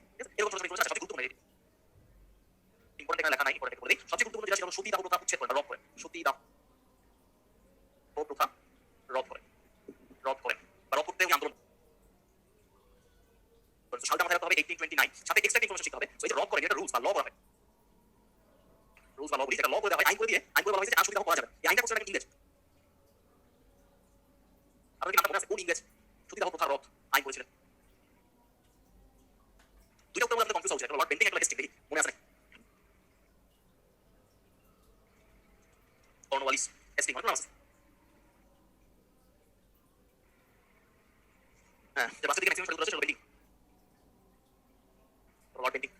এগুলো মাথায় রাখবেন। এই সতীদাহ প্রথা বা বিধবা বিবাহ প্রথা বা পুলিশি প্রথা, এরকম এগুলো প্রশ্ন মাঝে আসে। একটা শিখে ফেললাম। ব্রাহ্মণ রায় আমরা ঈশ্বরচন্দ্র বিদ্যাসাগরে যাবো। ওনার সবচেয়ে গুরুত্বপূর্ণ যদি আমি বলি, সেটা হলো যে বহু একটা হলো বহু বিবাহ প্রথা রোধ করেন, কারণ দেখেন রোধ করছেন, বহু বিবাহ প্রথা রোধ করছেন, বাল্য বিবাহ বন্ধ করছেন। এটাও বন্ধ, এটাও করা যাবে, এটাও করা যাবে না। আর যেটা করা যাবে সেটা হলো বিধবা বিবাহ। তো এই আমার মনে আছে আমরা এত দ্রুত করতাম যে বাল্য বিবাহ রদ করেন, বহু বিবাহ রদ করেন, বিধবা বিবাহ রদ করেন। আসলে বিধবা বিবাহ রদ করেন নাই, এটা চালু করেন, চালু করতাম আমরা। তো মানুষ খুবই ইন্টারেস্টিং ছিলেন। উনি আসলে নিজে বিধবা বিবাহ করেন নাই, উনি ওনার ছেলেকে দিয়ে বিধবা বিবাহ করেন। So very interesting. হেমাচন্দ্র ছিলেন, ওনাকে দিয়ে প্রথম বিধবা বিবাহ করা, এটা চালু হয়। সো এখানেও একই প্রশ্ন, কোন ইংরেজ, এটা একটা ল, কোন ইংরেজ এই লটা করেছিলেন? কোন ইংরেজ এই ল এর ক্ষেত্রে অবদান রাখেন? দেখি বলেন, মনে আছে কিনা? শুরু থেকে আমার পড়ানোর কথা। বিধবা বিবাহ চালু যে লটা আইনটা, এটা কে করে? এবার আমি একটু বিষয় বলতে পারছি, ডালহৌসি, লর্ড ডালহৌসি। ঠিক আছে, তাহলে একই সাথে ডাবল প্রশ্ন শিখবেন যে বিধবা বিবাহ চালু করার জন্য আন্দোলন করেন কে? ঈশ্বরচন্দ্র বিদ্যাসাগর, এবং এই লটা ইম্পোজ করেন কে? Lord Dalhousie. Come to mister Nawab Abdul Latif. Nawab নামটা শুনছেন, সম্ভ্রান্ত পরিবারের ব্যক্তি এবং মুসলমানদের মধ্যে আধুনিক শিক্ষার জন্য ডেফিনেটলি ওনার প্রচন্ড অবদান রয়েছে, অনেক অবদান রয়েছে। আর আরেকটা ইনফরমেশন শিখে রাখবেন, মহান লিটারি সোসাইটি এবং মুসলিম সাহিত্য সমাজ, এই দুটো প্রতিষ্ঠা করেন নওয়াব আব্দুল লতিফ। দুটোই বইটা গুরুত্বপূর্ণ। নেক্সট আমরা আমির আলী, সৈয়দ আমির আলী সম্পর্কে পড়বো। ওনার মহামেডান অ্যাসোসিয়েশনের জন্য পড়তে হবে, এটা ইনফরমেশন। আর রেড ক্রিসেন্ট সোসাইটির প্রতিষ্ঠাতা ছিলেন, এটাও জানতে হবে। নেক্সট হলো স্যার সৈয়দ আহমদ খান। এগুলো পরীক্ষা কমার্স 60 আলীগড় আন্দোলনের জন্য খুব গুরুত্বপূর্ণ। স্যার সৈয়দ আহমদ খান আলীগড় আন্দোলনের প্রবক্তা, এটা খুবই গুরুত্বপূর্ণ। এবার আমরা একটা টাইগার সম্পর্কে বলবো। উনি হলেন এ কে ফজলুল হক, শের বাংলা এ কে ফজলুল হক। এখন ওনার সম্পর্কে ইনফরমেশন লিখবো, খুব বেশি আসলে বাট আপনাদের জন্য একটা ছোট সাজেশন হলো, আপনি যখন 1940 কি হয়ে যান, লাহোর প্রস্তাব 1940 করবেন, তখন সালের নাম জানতে পারবেন। আপনি যখন 1954 করবেন, মানে সালের নাম ছাড়া আপনি আসলে ডেফিনেটলি নো অপশন। আপনি যখন 1937 করবেন, সালের নাম আপনাকে জানতে হবে, বা 1947 করবেন, সালের অবদান আপনি জানবেন। তো আমার প্রশ্ন হলো, আপনি আলাদা আলাদা ঘটনার মধ্যে সালেহ ফজলুল হক বা সৈয়দ সোহরাওয়ার্দী বা ভাসানী বা নাম জানেন, আপনার কিছু কাজ আছে। যখন আপনি 37 করতেছেন বা 35 করতেছেন, ওই সময়ে কাজ অবদানটা কি আলাদাভাবে লিখে রাখবেন। আর আপনি ফজলুল হকের একটা ছোট 3-4 পেজে রাখবেন। যখন 35 এর অবদান হবে সেখানে লিখে রাখবেন। 40 কি করছেন সেটা লিখে রাখবেন, 54 কি করছেন সেটা লিখে রাখবেন, 47 কি করছেন লিখে রাখবেন। তো দুটো ঘটনা, এখন 47 এর ঘটনাটা শিখা হলো, আর আলাদাভাবে একে ফজলুল হক বা শের বাংলা একে ফজলুল হক এর অবদান আপনি লিখতে পারবেন, আপনি সেটা লিখতে পারবেন। আমি লিখে কথা বলছি, এদিকে প্রচুর লেখা যায়, একই সাথে নোট হয়েছে। আর আলাদাভাবে যখন সাল ধরে করবেন তখন একটু শিখেছি। ওটা আমরা শুরু করি এই শের বাংলা একে ফজলুল হকের সামনে। তো সবচেয়ে গুরুত্বপূর্ণ যদি বলি সেটা হলো কৃষক শ্রমিক প্রজা পার্টি, নাম শোনার কথা। সো সেটা হলো কৃষক প্রজা পার্টি বা কৃষি প্রজা পার্টি, উনি তৈরি করেন কৃষি প্রজা পার্টি। এটা হলো 1937। তারপর যে সবচেয়ে গুরুত্বপূর্ণ 1940 ভেরি ভেরি ইম্পর্টেন্ট, লাহোর প্রস্তাব দেন উনি, লাহোর প্রস্তাব দেন। এবং এই লাহোর প্রস্তাবের উপর ভিত্তি করে লাহোর প্রস্তাবের উপর ভিত্তি করে ফাইনালি পাকিস্তান তৈরি হয়। কিন্তু ঝামেলা আছে মাঝখানে, পরে কি বলবো, মাঝখানে একটা স্টেজ ছিল। লাহোর প্রস্তাব থেকে একটা নীতি তৈরি হয় এবং সেই নীতি থেকে পাকিস্তান তৈরি হয়। আপনি জানা আছে নীতিটা কি? এটা মাঝখানে ইচ্ছা করে দেন, জাস্ট আপনি লাহোর প্রস্তাবের কোনো নীতি ছিল, একটা প্রস্তাব ছিল, অনেকেরই মনে আছে। এটা ছিল একটা তত্ত্ব বা নীতি, বা এটাকে বলা হয় দ্বিজাতি তত্ত্ব। এখানে এই যে দ্বিজাতি বলতে আসলে বোঝাচ্ছে, একটা হলো মুসলমান, মুসলমানদেরকে একটা জাতি বলা হয়েছে এবং হিন্দুদেরকে আরেকটা জাতি বলা হয়েছে, দ্বিজাতি তত্ত্ব। সো এই দ্বিজাতি তত্ত্বের একটা বড় কনফিউশন হলো স্টেট এবং স্টেটস। আমাকে একটু মনে করে দিবেন, আমি লাস্টে মনে ভুলেও যাই এই জিনিসটা ক্লিয়ার করে দিই। পাকিস্তানের জন্ম শেষ করতাম না, ওইখানে আমি স্টেট এবং স্টেটস এই ব্যাপারটা কি বুঝাই, এখানে প্রবলেম হলো কি হয়েছে। আচ্ছা, আর সেখানে প্রশ্ন যদি কথা বলি, উনি কৃষক খাতক আইন প্রণয়ন করেন, এটা লিখে দিই, কৃষক খাতক আইন। এটা গুরুত্বপূর্ণ, কৃষকদের রক্ষা করার জন্য। এটা ছিল 1938। এছাড়া নারীদের শিক্ষা বিস্তার বা মুসলমানদের শিক্ষা বিস্তার বেশ ভালো অবদান রেখেছেন। এখন র্যান্ডম তথ্য ভালো মতো পয়েন্ট আর মানে প্রশ্ন দিব যেগুলো র্যান্ডম তথ্য আনসার করা থাকে। যেমন 1764 সালে নির্বাচনের সাথে যুক্ত হয় হিল.কম গ্রন্থে এগুলো বলছিলাম, দুনিয়াকে সমাহিত করা হয় ঢাকা সালে, ডেফিনেটলি কেন বলছি বিগত সালে প্রশ্ন হয়েছিল আমাদের বলা হয়েছে। আইকেল ভাইয়ের কথা বলছিলাম 1831, পৃথিবীর ওয়াদ্দার ব্রিটিশ বিজ্ঞানের সাথে সম্পর্কিত তো মাস্টার সুরেশ সেনের সাথে কাজ করেছিলেন উনি। বাহাদুর শাহ পাক দ্বিতীয় সিপাহী বিদ্রোহের সাথে গুরুত্বপূর্ণ, তাদেরকে মেরে ফাঁসিতে ঝুলে রাখছিল বাহাদুর শাহ পাকের মধ্যে। 1857 সাল সিপাহী বিদ্রোহের সূচনা যদি বলি, ছোট প্রশ্ন দিব। এই প্রশ্নটা কোন কোশ্চেন দিচ্ছি আপনারা, দ্য স্পিরিট অফ ইসলাম এই গ্রন্থটি কে রচনা করেছেন? স্পিরিট অফ ইসলাম গ্রন্থটির রচয়িতা কে?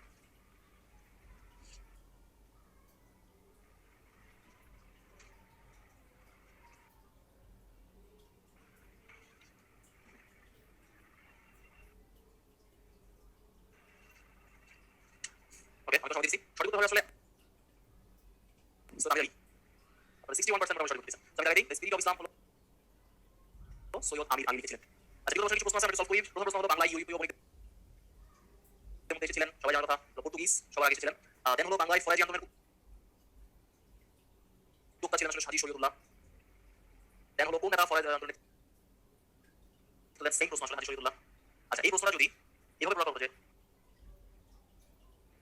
সরি ফরাজি আন্দোলনের রাজনৈতিক নেতৃত্ব কে দেন, ইনকেস যদি রাজনৈতিক নেতৃত্ব প্রশ্ন করা হতো তাহলে উত্তর মহিউদ্দিন দুনিয়া, যিনি শরীয়তুল্লাহ ছিলেন, তখন উত্তর ঠিক হয়ে যেত। সো প্রশ্ন একটু ভালো দেখবেন, দেন উত্তর করবেন। দেন হলো জমি থেকে খাজনা আদায় আল্লাহর আইনের পরিপন্থী কার ঘোষণা? সো এখানে দুইভাবে বলে রাখি, এই জমি থেকে খাজনা আদায় আল্লাহর আইনের পরিপন্থী হলো ফরাজি আন্দোলনের সাথে সরাসরি ডিরেক্টলি কানেক্টেড। ফরাজি আন্দোলনের সময় এই প্রশ্নটা দেওয়া হতো। তো ফরাজি আন্দোলন শুনে অনেকে হাদীস শরীফ দাঁড়ায়, এটা সঠিক উত্তর কিন্তু মহিউদ্দিন দুনিয়া। আচ্ছা, এবার প্রশ্ন হলো বাংলায় মুসলমানদের মধ্যে আধুনিক শিক্ষা প্রচারের জন্য অগ্রণী ভূমিকা কে পালন করে? এখানে আসলে পুরোটাই মিথ্যা উত্তর না। আমি আলী সাহেব কাজ করেছেন, সলিমুল্লাহ তো ডেফিনেটলি সলিমুল্লাহ কি করে, ঢাকা মেডিকেল করে, ঢাকা ইউনিভার্সিটি বলে সবই দুনিয়া কালাম করছে, সবাই সঠিক উত্তর। বাট অগ্রণী ভূমিকা একদম শুরু থেকে কাজ যেহেতু বলছে এই জন্য সঠিক উত্তর হবে নবাব আব্দুল। বাট সি মাথায় রাখবেন, বাংলায় মুসলমানদের জন্য সবাই কাজ। ওকে, এটা কিন্তু মাস্ট। ওকে, এবার আমরা বঙ্গভঙ্গ নিয়ে কথা বলবো। বঙ্গভঙ্গের মধ্যে ভাই শুরু করছিলেন, তাও কিছু বলে দিই। বঙ্গভঙ্গ 1905 সালে হয়। বঙ্গভঙ্গ হলো রাজনৈতিক কারণ, মানে রাজনৈতিক কারণ বলেন, সামাজিক কারণ বলেন বা সাংস্কৃতিক কারণ বলেন, অনেকগুলো কারণে বঙ্গভঙ্গ হয়েছিল। সো এই বঙ্গভঙ্গের মূল যে কারণটা ইংরেজরা বলতো সেটা হলো প্রশাসনিক কারণ। এটা হলো ইংরেজদের পক্ষ থেকে বলা হয়, ইংরেজরা যেটা বলে না যে এই বঙ্গভঙ্গ আসলে ডিভাইড এন্ড রুল অনুযায়ী হয়েছে, ডিভাইড এন্ড রুল। তাহলে ডিভাইড এন্ড রুল যদি ইংরেজ না বলে, কারা বলে? এটা হলো ভারতবর্ষ বলতো। সো এই বঙ্গভঙ্গের পজিটিভ এবং নেগেটিভ দুইটা নীতি কিন্তু ছিল। আমি 1905 সালের ঘটনা যদি বলি, 1905 সালে ভেরি ফার অনেক সময় আগের সময়, তখন কিন্তু আপনি হিন্দুদের সমাজ আর মুসলমানদের সমাজকে যদি কম্পেয়ার করেন, হিন্দুদের সমাজটা তুলনামূলকভাবে শিক্ষিত ছিল আর মুসলমানদের সমাজটা তুলনামূলকভাবে একটু কম শিক্ষিত ছিল। সো ইংলিশ আমি যদি ম্যাথ বলি, সিম্পল ম্যাথ, ইংলিশ যারা ছিল তারা তো হিন্দি ভালো বলতে পারতো না, তাদের সাথে আপনাকে সুন্দর ইংলিশ বলতে হবে। তো সেই ক্ষেত্রে হিন্দুরাও ছিল আর মুসলমানরাও ছিল, ঠিক আছে? হিন্দু যদি আমরা ভালো ইংলিশ পাই, তাহলে ইংরেজদের যে ক্ষমতা ছিল কিছু অংশ আমরা পাবো, মুসলমানরা কিছু পাবে না, আমরা পাবো মানে ভাষা কথা বলতে পারে না। তখন কিন্তু এটা তো ট্রু স্টোরি, তখন কিন্তু মুসলমানদের মধ্যে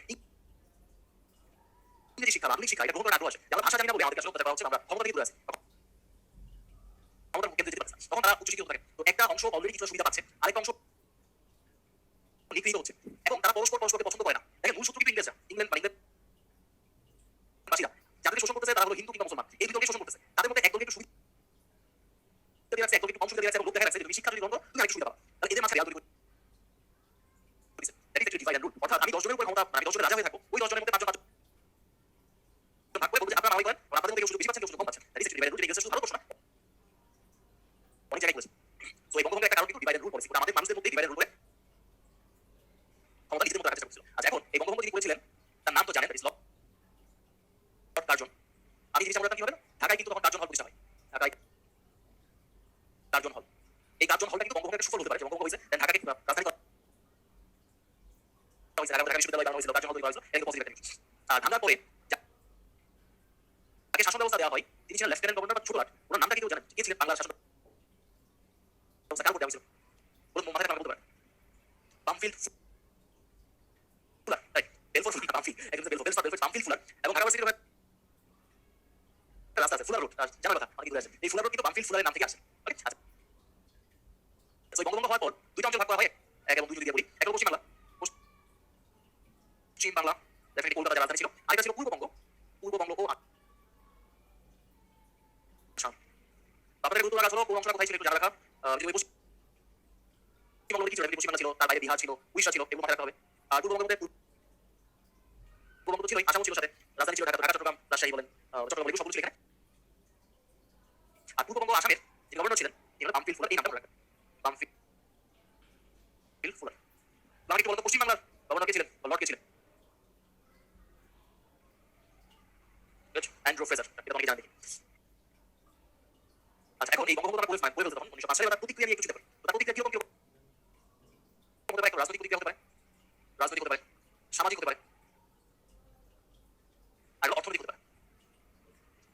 তো অর্থনৈতিক প্রতিক্রিয়া আমরা কাজ করি, পশ্চিমবঙ্গের হিসাবে চিন্তা করি আর পূর্ববঙ্গের হিসাবে চিন্তা করি। পূর্ববঙ্গের ইকোনমি আপ করবে, কেন আপ করবে? কারণ এতদিন সেন্টার ছিল কলকাতা এবং সবকিছু কলকাতা কেন্দ্রিক হয়, এখন ঢাকা যেহেতু সেন্টার হয়ে গেছে, এটা ইকোনমি আপ করবে। কিন্তু পশ্চিমবঙ্গের যদি চিন্তা করেন তখন কিন্তু টোটাল সেন্টার যেহেতু কলকাতা ছিল, কলকাতা হলো পুরো বাংলা প্রেসিডেন্সি আসলে সেন্টার ছিল, তার ইকোনমি তখন যতটুকু হাই, এখন হাই বাড়ছে, কম্পেয়ার করলে কিন্তু ডাউন করবে। পূর্ববঙ্গের অর্থনীতি কিছু উন্নয়ন ছিল, পশ্চিমবঙ্গের অর্থনীতি কিছুটা অবনতি বলে যদি উন্নত ছিল, ওভারঅল চিন্তা করলে অবনতি ছিল।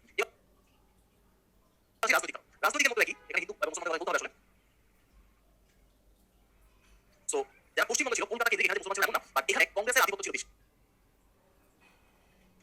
সো কংগ্রেস দেখতেছে যে তাদের হাত থেকে পূর্ববঙ্গ এবং আসাম যে অংশটা সেটা আলাদা হয়ে যাচ্ছে এবং এখানে কে চলে আসছে, একটা নতুন দল ছিল, দেখি গেস করেন দেখি। কংগ্রেসের সাথে আরেকটা দল ছিল যারা হাড্ডাহাড্ডি লড়াই করতো, হাড্ডাহাড্ডি লড়াই করতো, হাড্ডাহাড্ডি করতো না, বলেন তো দলটাকে। Good, very good, it is Muslim League. Muslim League Congress দেখতেছে যে পূর্ববঙ্গ, বাংলা এবং আসাম যেটা সেটা মুসলিম লীগের ক্ষমতায় চলে যাচ্ছে, এটা তারা সহ্য করবে না। কংগ্রেস আন্দোলন করতেছিল যে কোনোভাবেই বঙ্গভঙ্গ রাখা যাবে না, বাংলাকে করতে হবে। মুসলিম লীগ আন্দোলন করতেছিল যে বঙ্গভঙ্গ যেটা হয়েছে এটাই থাকতে হবে। এবার আমি বলি কারা শক্তিশালী। তৎকালীন সময় আমরা বলছিলাম কংগ্রেস ওয়াজ মোর পাওয়ারফুল দ্যান মুসলিম লীগ, এবং কংগ্রেস আলটিমেটলি জিতে যায়, ফলাফল হিসেবে 1911 সালে বঙ্গভঙ্গটা ড্রপ করে দেওয়া হয়। আর সামাজিক কারণ যদি বলি, সামাজিক কারণ মধ্যে শিক্ষা ব্যবস্থা থাকে, ডেফিনেটলি ঢাকা যখন আবার শিক্ষা বা ঢাকা যখন রাজধানী হয়ে যায়, তখন পূর্ববঙ্গ এবং আসাম যেটা সেখানে দুটো শিক্ষা প্রতিষ্ঠান হয়, ঢাকা ইউনিভার্সিটি শিক্ষা কেন্দ্র, যেটাকে আমাদের পাশ্চাত্যের অক্সফোর্ড বলা হয়, শিক্ষা দিতে ডেফিনেটলি আমাদের পূর্ববঙ্গটা এগিয়ে যাচ্ছে। এবং ঢাকা ইউনিভার্সিটির জায়গা কে দিয়েছিলেন বলছিলাম কিন্তু, ঢাকা ইউনিভার্সিটির জায়গাটা কে দান করেছিলেন, দেখি বলে ভাই। Thank you. ওকে, তাহলে এইগুলো মোটামুটি রাজনৈতিক ভাবে কি হচ্ছে বা সামাজিকভাবে কি হচ্ছে, অর্থনৈতিকভাবে কি হচ্ছে, এখানে সবচেয়ে বড় মাথা রেখে রাজনৈতিক ভাবে। আচ্ছা, একজন বলছেন মুসলিম লীগ হয় 1906 তার আগে বলছে, মুসলিম লীগ কারা বলছে? কংগ্রেস ছিল, তার আগে বের মুসলিম লীগ হয়েছে। They are not different people, that's same people, just মত মানে মতের অমিল ছিল বলে নতুন লীগ করা হয়েছে। কংগ্রেস কি মুসলমান ছিল না, মুসলিম লীগ হিন্দু নাই, দুটাই ট্রু। আপনি জাস্ট মাথায় রাখতে হবে কখন কি আলাদা হয়ে যাচ্ছে। এই মুসলিম লীগ আওয়ামী মুসলিম লীগ হয়, সে আওয়ামী মুসলিম লীগ তাহলে আওয়ামী লীগ হয়। অরিজিনাল দলটা কিন্তু সবসময় থাকে, জাস্ট আলাদা হয়ে যায়, কিছু মানুষ আলাদা হয়ে গিয়ে তাদের নিজের মতবাদের উপরে নতুন একটা দল করে। এই আচ্ছা, বঙ্গভঙ্গের ফলাফল কি বলি? ফলাফল হিসেবে অনেক ধরনের ফলাফল হয়, একটা আন্দোলন হয়, বিশাল আন্দোলন হয়, বঙ্গভঙ্গ করা যাবে না, অনেকটা রাজনৈতিক আন্দোলন ছিল, এবং ওরা বলছিল যে ব্রিটিশরা বাংলাকে দুর্বল করার জন্য বঙ্গভঙ্গ করেছে।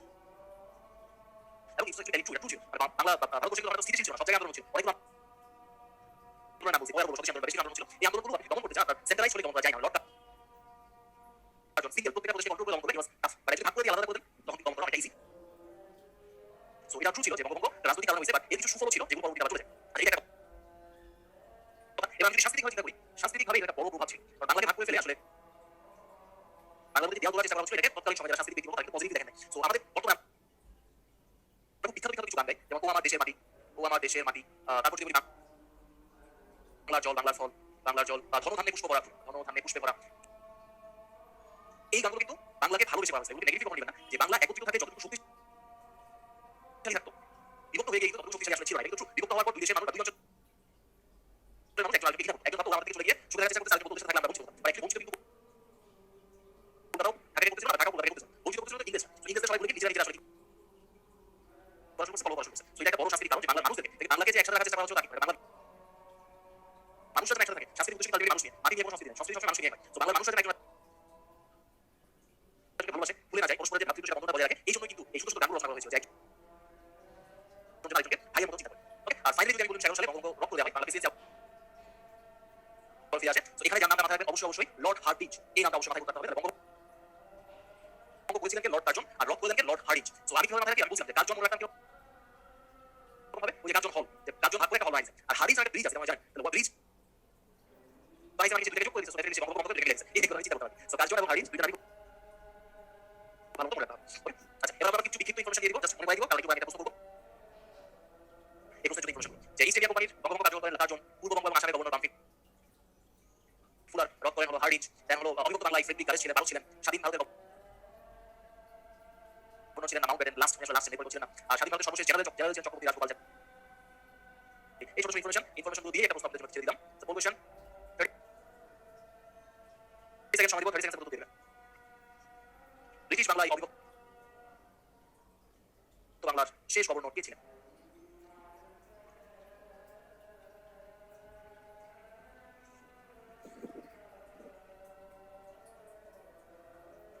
আমাদের ক্লাস শেষ, ক্লাসের টাইম শেষ হয়ে গেছে, ক্লাস শেষ হয়নি। আমি একটু আগে থেকে বলেছি সময় লাগবে। আর বেশ কয়েকটা টপিক বাকি আছে, একটু ধৈর্য ধরে থাকবেন। কারণ তারা না থাকে ক্লাসে তারা থাকলে free to. Okay, Times up. সঠিক উত্তর হবে ডেফিনেটলি মাউন্টব্যাটেন। যারা কথা হলো মাউন্টব্যাটেন আপনারা 60% সঠিক দিয়েছেন, বাকিরা মনে করবেন। Right answer C, Lord Mountbatten. আচ্ছা, এবার বঙ্গভঙ্গের পরে রাজনীতিতে কি অবস্থা হয়? বঙ্গভঙ্গের পরে একটা স্বদেশী আন্দোলন চলতে থাকে। স্বদেশী আন্দোলনের একজন বড় নেতা নাম গেস করে ফেলা হয়। স্বদেশী আন্দোলনের একজন বড় নেতার নাম বলে দেখি। তাকে অনেক মুভিও হয়েছে, বেশ কিছু মুভিও তৈরি করা হয়েছে। মহাত্মা গান্ধী নামে, মহাত্মা গান্ধী পাশে গান্ধী বলে গান্ধী না। স্বদেশী আন্দোলনের আরেকজন বড় নেতা আছে।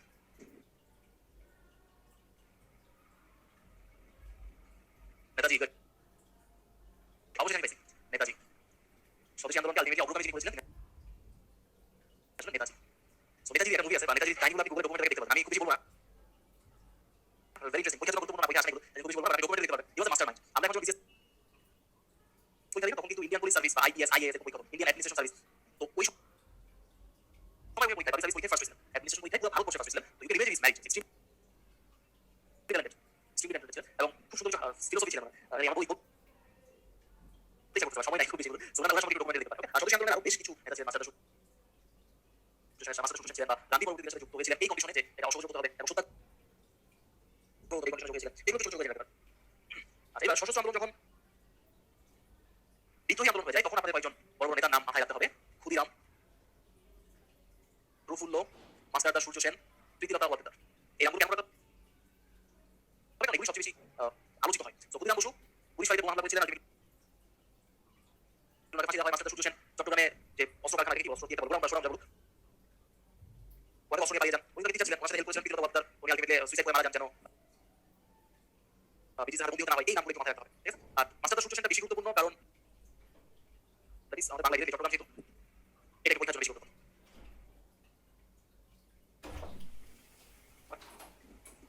আচ্ছা, একটা ছোট প্রশ্ন, এটা রিলেটেড আছে, রিলেটেড না, ডিফারেন্ট জিনিস। আমি ছোট প্রশ্ন করি, এটা কোড লিখতেছি। ওটা হলো এনেছিলেন সাথে করে মৃত্যুহীন প্রাণ, মৃত্যুহীন প্রাণ, মরণে তুমি তাই, মরণে তুমি তাই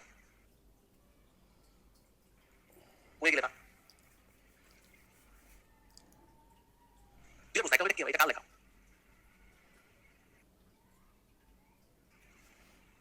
ষোলো প্রশ্ন বলছেন সূর্য সেন মাস্টার, টিচার ছিলেন মাস্টার। আচ্ছা, এটা কে লিখেছেন? লিখেছেন রবীন্দ্রনাথ ঠাকুর। রবীন্দ্রনাথ ঠাকুর প্রশ্ন কার জন্য লিখেছিলেন? এটা কার জন্য লিখেছিলেন? না, নেতাজি বলতে চাই কোনটা সিট? এটা উনি লিখেছিলেন দেশবন্ধু চিত্তরঞ্জন দাসের জন্য। ডেডিকেট করেছিলেন দেশবন্ধু চিত্তরঞ্জন দাস। চিত্তরঞ্জন। সো চিত্তরঞ্জন সম্পর্কে আমি শিওর না, কতজন আপনারা জানেন? একটু শিখতে পারেন। কংগ্রেসের রাজনীতিতে একটা বড় পরিবর্তন হয়েছিল চিত্তরঞ্জন দাস মারা যেতে পারে। কংগ্রেস মারা যেতে উনি কংগ্রেস মারা যেতে ভারতবর্ষে চেয়ার অন্য রকম হয়ে যেতে পারে। সেকেন্ড সিং ফাইট করে চিত্তরঞ্জন দাস রবীন্দ্রনাথ ঠাকুরকে বড় প্রশ্ন করতেন না। রবীন্দ্রনাথ ঠাকুর আসলে কখনোই ডিরেক্টলি রাজনীতির সাথে যুক্ত ছিলেন না। ডিফারেন্ট মানুষ ছিলেন। উনি সাংস্কৃতিক ছিলেন এবং সাংস্কৃতিক মাধ্যমে একটা জগৎ তৈরি করতে চাইতেন যারা অসহায় তাদেরকে সাহায্য করার মাধ্যমে এবং সুন্দর পরিষ্কার মন তৈরি করার চেষ্টা করতেন। দেশবন্ধু চিত্তরঞ্জন দাস আমাদের ভেরি ডিফারেন্ট। উনি খুব আগ্রাসী ছিলেন এবং স্বাধীনতার একমাত্র চিন্তা করতেন সেটা স্বদেশী আন্দোলন এবং স্বদেশী আন্দোলন হবে হিংসা। হিংসা বলতে ইংরেজকে ভাগাতে হবে, ওরা নাইলে যাবে না। তো এখানে একটা মনে মিস ছিল। চিত্তরঞ্জন দাস যখন মারা যায়, রবীন্দ্রনাথ ঠাকুর তার উদ্দেশ্যে লিখেছিলেন যে এনেছিলেন সাথে করে মৃত্যুহীন প্রাণ, মরণে তুমি তাই করবে। খুব চমৎকার একটা কথা, মাথায় আসলে লিখলাম। আচ্ছা, নেক্সট প্রশ্ন। এই প্রশ্নের সাথে ইনফরমেশন বলবো, বাট এই প্রশ্নের উত্তর দিলেন যে জালিয়ানওয়ালাবাগ হত্যাকাণ্ড কত সালে হয়? জালিয়ানওয়ালাবাগ হত্যাকাণ্ড কত সালে হয়?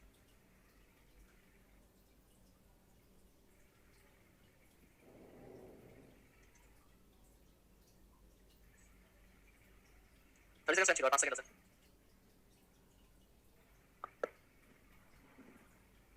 আমরা শেয়ার করি 50% সঠিক উত্তর দিয়েছেন 1919। আচ্ছা, এবার একটু বলি, রবীন্দ্রনাথ ঠাকুরকে নাইট উপাধি দেওয়া হয়েছিল। রবীন্দ্রনাথ ঠাকুরকে নাইট উপাধি দেওয়া হয়। এটা কত সালে হয়? একটু মনে করেন আমাকে। রবীন্দ্রনাথ ঠাকুরকে কত সালে নাইট উপাধি দেওয়া হয়? 1915 সালে। এই নাইট উপাধি দেওয়া হয় 1915 সালে। নাইট বডি জানেন তো আশা করি। নাইট বডি হলো সামনে সাল লাগাতে হবে। সামনে সাল যাতে লাগাতে এটা নাইট বলা হয়। আচ্ছা। ও থ্যাংক ইউ কথা বলেছি সরি। এটা হবে কে নাইট জি নাইট বডি হয়। সো রবীন্দ্রনাথ ঠাকুর কিন্তু 1919 সালে এই নাইট উপাধি ত্যাগ করেন। রবীন্দ্রনাথ ঠাকুর 1919 সালে এটা ত্যাগ করেন। তার কারণ হলো তার কারণ হলো জালিয়ানওয়ালাবাগ হত্যাকাণ্ড। পাঞ্জাবের জালিয়ানওয়ালাবাগে মানে নির্বিচারে গুলি করে পাঞ্জাবিদের হত্যা করা হয়েছিল এবং এমন না তারা প্রোটেস্ট করতে আসছিল খুব হিংসাত্মক তারা প্রোটেস্ট করেছিল সাধারণ প্রোটেস্ট এবং এই হত্যাকাণ্ডের ফলেই রবীন্দ্রনাথ ঠাকুর আলটিমেটলি নাইট বডি ত্যাগ করেন। সো তিনটে ইনফরমেশন ছিল কত সালে নাইট বডি পাই, কত সালে জালিয়ানওয়ালাবাগ হত্যাকাণ্ড হয় এবং হত্যাকাণ্ডের ফলাফল হিসেবে রবীন্দ্রনাথ পদক পেয়েছিল নাইট বডি ত্যাগ করেন। তাহলে এই তিনটে ইনফরমেশন ছিল। এবং লজ্জাজনক একটা ঘটনা হয়েছিল ইংল্যান্ডের পরাজিত হওয়ার বা লজ্জা পাওয়ার অন্য কোনো কারণ কিন্তু ডেফিনেটলি জালিয়ানওয়ালাবাগ হত্যাকাণ্ড।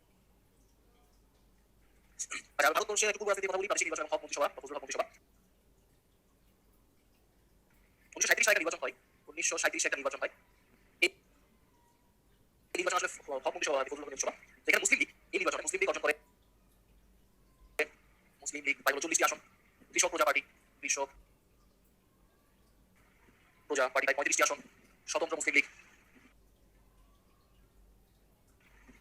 ওরা পায় 41টি আসন এবং আলটিমেটলি যে মন্ত্রিসভা গঠন করা হয় সেটা হলো ফজলুল হক মন্ত্রিসভা বলা হয়। আচ্ছা এখন একটা প্রশ্ন আপনারা সবাই জানেন যে অবিভক্ত বাংলার প্রথম মুখ্যমন্ত্রী। তো ওই প্রশ্নের উত্তর কি দেখাই যে ফজলুল হক অবিভক্ত বাংলার প্রথম মুখ্যমন্ত্রী ছিলেন। 37 নির্বাচন হয় তখন সিরাজগঞ্জ মন্ত্রিসভা ছিলেন। সো এই প্রশ্নের উত্তর এখান থেকে আসে আর কি ফজলুল হক অবিভক্ত বাংলার প্রথম মুখ্যমন্ত্রী। অবিভক্ত বাংলার প্রথম মুখ্যমন্ত্রী। আচ্ছা এটা যেহেতু বলছি সাথে একসাথে মনে করাই দিই শেষ মুখ্যমন্ত্রী কিন্তু ছিলেন শহীদ সরওয়ার্দী। তাহলে দুইটা একসাথে শেখা হয়ে গেল।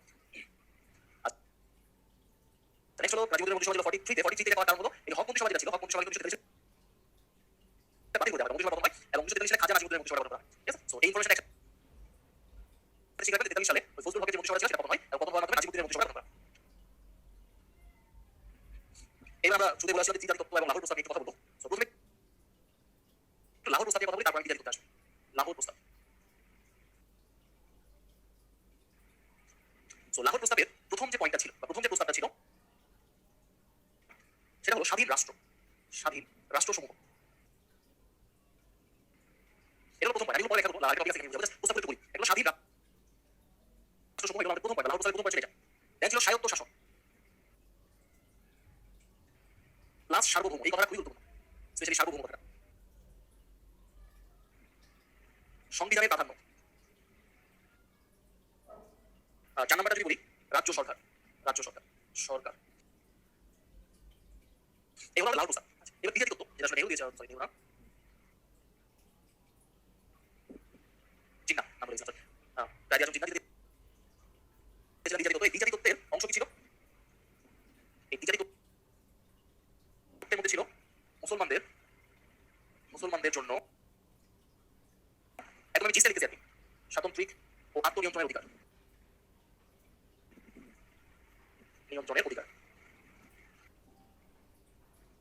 আচ্ছা এবার মনে করি এই দ্বিজাতি তত্ত্বের আগে কিন্তু লাহোর প্রস্তাব দেওয়া হয়েছিল 1940। অর্থাৎ দ্বিজাতি তত্ত্বটাকে বলতে পারি যে ব্রেইন চাইল্ড অফ লাহোর প্রস্তাব। লাহোর প্রস্তাবের ভিত্তি করে দ্বিজাতি তত্ত্বটা তৈরি করা হয়েছিল। এইটুকু আপাতত মনে রাখেন। তাহলে ইন্টারেস্টিং ঘটনা আমরা লাস্টে পাকিস্তান রাষ্ট্রের জন্ম কিভাবে সেখানে বুঝবো। আপাতত যেটা মাথায় রাখেন লাহোর প্রস্তাব দিয়েছিলেন চেয়ারম্যান লিখে ফজলুল হক, যাতে 4টা স্পেসিফিক অংশ ছিল স্বাধীন রাষ্ট্র, স্বায়ত্তশাসন, সংবিধান, রাজ্য সরকার। এবং লাহোর প্রস্তাবের ভিত্তিতে একটা তত্ত্ব তৈরি করা হয়েছিল যেটা দ্বিজাতি তত্ত্ব, যেখানে যেটা বলেছিলেন যে মুসলমানদের স্বাতন্ত্র্য এবং আত্মনিয়ন্ত্রণের অধিকার গঠন করতে হবে। পাকিস্তান যখন জন্ম হবে তখন এই কথাগুলো ফিরে আসবে। এর মধ্যে গ্রিস মিশন, ভারত ছাড়ো আন্দোলন, 1943 সালে দুর্ভিক্ষ, তেভাগা আন্দোলন, তেভাগা কথা একটু বলে লিখেন তেভাগা এই ধরনের ঘটনাগুলো ঘটেছে। সো গ্রিস মিশনটা একটু পড়ে রাখবেন। প্রিন্স একজনের নাম স্ট্যাফোর্ড ক্লিফ ইন্ডিয়া আসছিলেন একটা মিশন চালু করার জন্য। গ্রিস মিশন ওরা কাজই ছিল একটা রিপোর্ট দেওয়া কিভাবে রাজনৈতিক সমস্যা সমাধান করা যায়। দুর্ভিক্ষ মাথায় রাখবেন। 1943 সালে যেটা 50-এর মনন্তর অবজেক্টিভের জন্য খুবই বিখ্যাত। আর গ্রিস মিশনের ব্যর্থ হওয়ার পরে একটা ভারত ছাড়ো আন্দোলন হয় যেটা গান্ধী নেতৃত্ব দেয়। এই আছে সাথে মন্ত্রী মিশন সম্পর্কে জানতে হবে, 46 এ কলকাতা দাঙ্গা সম্পর্কে জানতে হবে এবং 46 সালে নির্বাচন সম্পর্কে জানতে হবে এবং অবিভক্ত বাংলার শেষ গভর্নর কে ছিলেন এটাও একটু জানতে হবে। ওকে আমরা শেষের দিকে চলে আসছি। জাস্ট একটা টপিক আলোচনা বাকি আছে, তার একটা কোন কোশ্চেন দিয়ে আপনাদেরকে। সেটা হলো কোন গভর্নর দ্বৈত শাসনের অবসান করা। এরপর আমরা লাস্ট টপিক পাকিস্তান রাষ্ট্রের জন্ম। এই জন্মটা পড়িয়ে আজকের ক্লাসে শেষ করে দেব।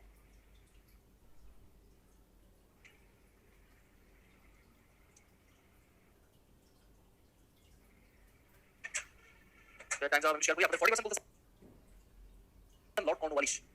দ্বৈত শাসনের অবসান আমি জানি হলো লর্ড হেস্টিংস। সো আপনারা আমাকে কনফিউজ করেছেন, এটা আপনাদের বাড়ি আছে। এটা আপনাদের এইচডাব্লিউ দ্বৈত শাসনের অবসান কে ঘটান? এটা তো আমি বললাম না, আপনারা কনফিউজ হয়েছে। ওকে, আমি বলছিলাম লাস্ট টপিক হলো পাকিস্তান রাষ্ট্রের জন্ম। আমি শুরু করি, পাকিস্তান কিভাবে আসছে। ঘটনা হলো 1933 1933 সালে রহমত আলী ছিলেন একজন very close two Jinnah. Rahmat Ali একটা বই লিখেন, বই না লিখে পুস্তিকা বলা উচিত। এই পুস্তিকাটার নাম ছিল নাও or never. Now or never. এই পুস্তিকায় উনি সর্বপ্রথম পাকিস্তান কথাটা ব্যবহার করেন। আমি একটু ভুল লিখছি, আসলে পাকিস্তান বাংলাতে করেন নাই, উনি ইংলিশে ব্যবহার করেন পাকিস্তান। এই হলো পাকিস্তান। এখন ডিসলাইক করি পাকিস্তান আসলে কিভাবে আসছে।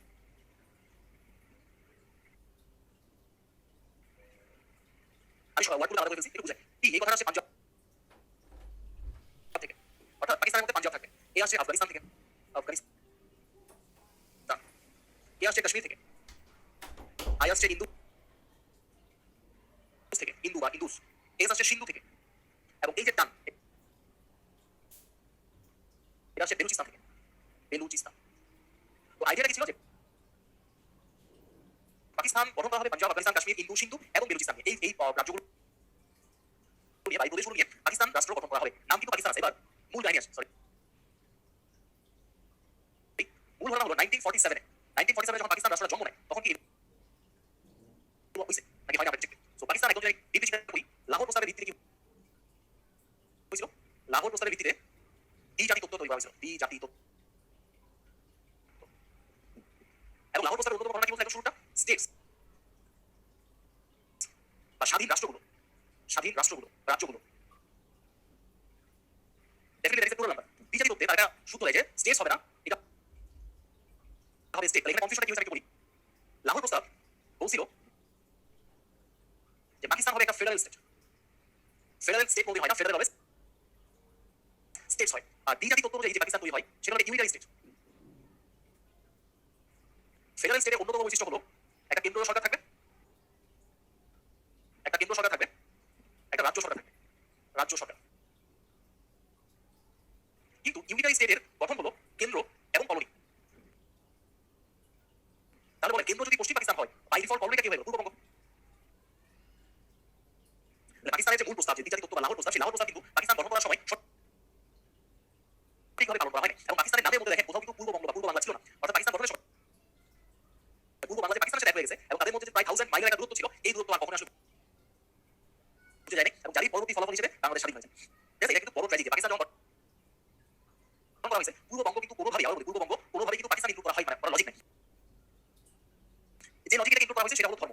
যে এইখানে মানে পশ্চিম পাকিস্তানে মুসলমানের সংখ্যা বেশি, পূর্ব পাকিস্তানে মুসলমানের সংখ্যা বেশি, শুধুমাত্র এই লজিক দিয়ে এটাকে এক করে দেওয়া হয়েছে। কিন্তু যেটা করে দেওয়া হয় নাই, যেহেতু একটা বড় ডিস্টেন্স, একটা কেন্দ্র রেখে বাকি দুটাকে রাজ্য সরকার গঠন করা বা সার্বভৌম গঠন করা বা সার্বভৌমত্ব দিয়ে দেওয়া, এগুলো গঠন করা হয়নি। যার ফলে পূর্ববঙ্গ আলটিমেটলি কি হয়ে গেছে, ইউনিটারি স্টেটের একটা কলোনি হিসেবে তার আত্মপ্রকাশ পায়। আচ্ছা, এবার বাকি ইনফরমেশন একটু রাখতে হবে। সেটা হলো পাকিস্তানের প্রথম গভর্নর জেনারেল কায়েদে আজম জিন্নাহ। এখানে কায়েদে আজম এই কথাটা অর্থ একটু জেনে রাখবেন। কায়েদে আজম মানে হলো মহান নেতা। আচ্ছা, এই মহান নেতা 1947 কি বলছেন সংবিধান প্রণয়নের সময়, আমি একটু বলি। সংবিধান প্রণয়নের সময় ডেফিনেটলি 47 মানে প্রথম সংবিধান আসে 1956 সালে, শুরু হয়েছিল 47 এবং জিন্নাহ যেটা আসলে হয়েছিল, ওসব কথা বলা না। ওই সংবিধান প্রণয়নের সময় যে কথাটা বলছেন যে পাকিস্তান হবে ধর্মনিরপেক্ষ রাষ্ট্র, ধর্মনিরপেক্ষ। এটা অনেকে বিশ্বাস করবে না, হিস্ট্রি পড়েন, it is true. Jinnah Pakistan গঠন করার পর বুঝতে পারছে যদি শুধুমাত্র ধর্মীয় দিক থেকে চিন্তা করা হয় তাহলে মানে দেশের মধ্যে প্রচুর সংঘাত হবে, এবং বিভিন্ন পরিস্থিতিতে পাকিস্তান হবে ধর্মনিরপেক্ষ রাষ্ট্র। তো পরবর্তীতে জিন্নাহ পার্টি মারা যায়, জিন্নাহ মারা যাওয়ার পরে কিন্তু এই ঘটনার কোনো সময় লজিক থাকে না বা এটা কেউ মেনে চলে নেই, এবং ধর্মকে এত বেশি প্রাধান্য দেওয়া হয়, রাজনীতিতে বেশি গুরুত্ব দেওয়া হয়, যে পরবর্তীতে পাকিস্তানের জন্য ভালো হয় না। দেন হলো প্রধানমন্ত্রী লিয়াকত আলী খান, ওনাকে কিন্তু গুলি করে হত্যা করা হয়। আচ্ছা, আমাদের জাতির জন্য বলছে যখন তাকে গুলি করে হত্যা হয়, খুবই ছোট মানুষ, 32 ইয়ার, 20 থেকে 54 ভাই, 34 বছর যুবক ছিলেন। ওই 34 বছর যুবক বয়সে উনি কিন্তু এটা প্রতিবাদ করছিলেন যে একজন রাজনীতিবিদ, সে তাকে রাজনীতির মাধ্যমে আপনাকে প্রতিদ্বন্দ্বী করতে হবে, গুলি করে হত্যা করা বা সন্ত্রাসী কর্মকাণ্ড করতে হবে, রাজনীতিতে প্রশ্রয় যাবে না। এটা বড় রাজনীতি গুণ ছিল। আচ্ছা, দেন যদি বলি পূর্ব বাংলার মুখ্যমন্ত্রী ছিলেন খাজা নাজিমুদ্দিন। আপনারা যেহেতু ভাষা আন্দোলন করছেন, সামনে আমরা পড়াবো, এই নামটা ভালো মনে রাখেন। আর পূর্ব বাংলার গভর্নর ছিলেন ফ্রেডারিক চালমার্স বোর্ড। আচ্ছা, এই রিলেটেড কিছু প্রশ্ন, বিগত বছরের প্রশ্ন আসছে, তার আগে একটা প্রশ্ন আছে, পূর্ব সেটাকে দিব না। গণতন্ত্রের মানুষ সূত্রটাকে বলা হয়, everyone know that is Hussain Shaheed Suhrawardy. এটা আপনাদের প্রশ্ন দিচ্ছি। বিগত বছরের কিছু প্রশ্ন আছে, সলভ করতে। কিসের ভিত্তিতে পূর্ব বাংলায় ভাষা আন্দোলন হয়েছিল? সেটা জাতীয়তাবাদ, মনে রাখবেন, বাঙালি জাতীয়তাবাদ। রাষ্ট্রভাষা সংখ্যা পরিষদ 52 আমরা আলোচনা করবো না, পরে চলে যাই। গণপরিষদ আলোচনা করবো না, এগুলো পরে ক্লাস আমরা এগুলো ভালো প্রশ্ন, এই কোশ্চেন কেন আসলো আসার কথা। আচ্ছা এগুলো হলো এইখানকার প্রশ্ন না, এগুলো আমরা এখানে পাবো না, এগুলো আমরা দিয়ে দেবো হয়েছে। আচ্ছা এই লাস্টের প্রশ্ন, পূর্ববঙ্গ জমিদারি দখল ও প্রজাস্বত্ব আইন কবে প্রণীত হয়, এটা উত্তর দিব। বাকিগুলো পরের প্রশ্ন দিব। এটা আমাকে একটা বলতো, পূর্ববঙ্গ জমিদারি দখল ও প্রজাস্বত্ব আইন কবে প্রণীত হয়। অনেকে উত্তর পারে, উত্তর হলো 1950। বাকি প্রশ্নগুলো আসলে প্রশ্ন থেকে কিভাবে চলে আসছে সরাসরি এখানে দিতে। তো লাস্টে আমি একটা প্রশ্ন দিয়ে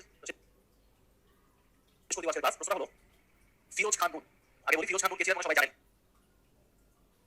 বিকালুন নেসার, মানে বিকালুন যে তার হাজবেন্ড ছিলেন ফিরোজ খান, এটা একটা পরিচয়, আরেকটা পরিচয় ছিলেন, আরেকটা পরিচয় কি বলতো, ফিরোজ খান নুন কে ছিলেন? ফিরোজ খান নুন কে ছিলেন? আচ্ছা উনি আসলে গভর্নর ছিলেন, গভর্নর। সর্বপ্রথম কোন প্রদেশের গভর্নর ছিলেন? অপশন দিয়ে আমি এবিসি দিয়ে আপনি এবিসি লিখবেন। প্রথম অপশন হলো পশ্চিম পাকিস্তান, পশ্চিম পাকিস্তান। বি হলো পূর্ব পাকিস্তান, সি হলো পাকিস্তান, আর ডি হলো নান। ডি হলো এটা লাস্ট প্রশ্ন, এটা দিয়েছিলেন সময় লেগেছে দুঃখিতের জন্য। ফিরোজ খান নুন কোন প্রদেশের গভর্নর ছিলেন?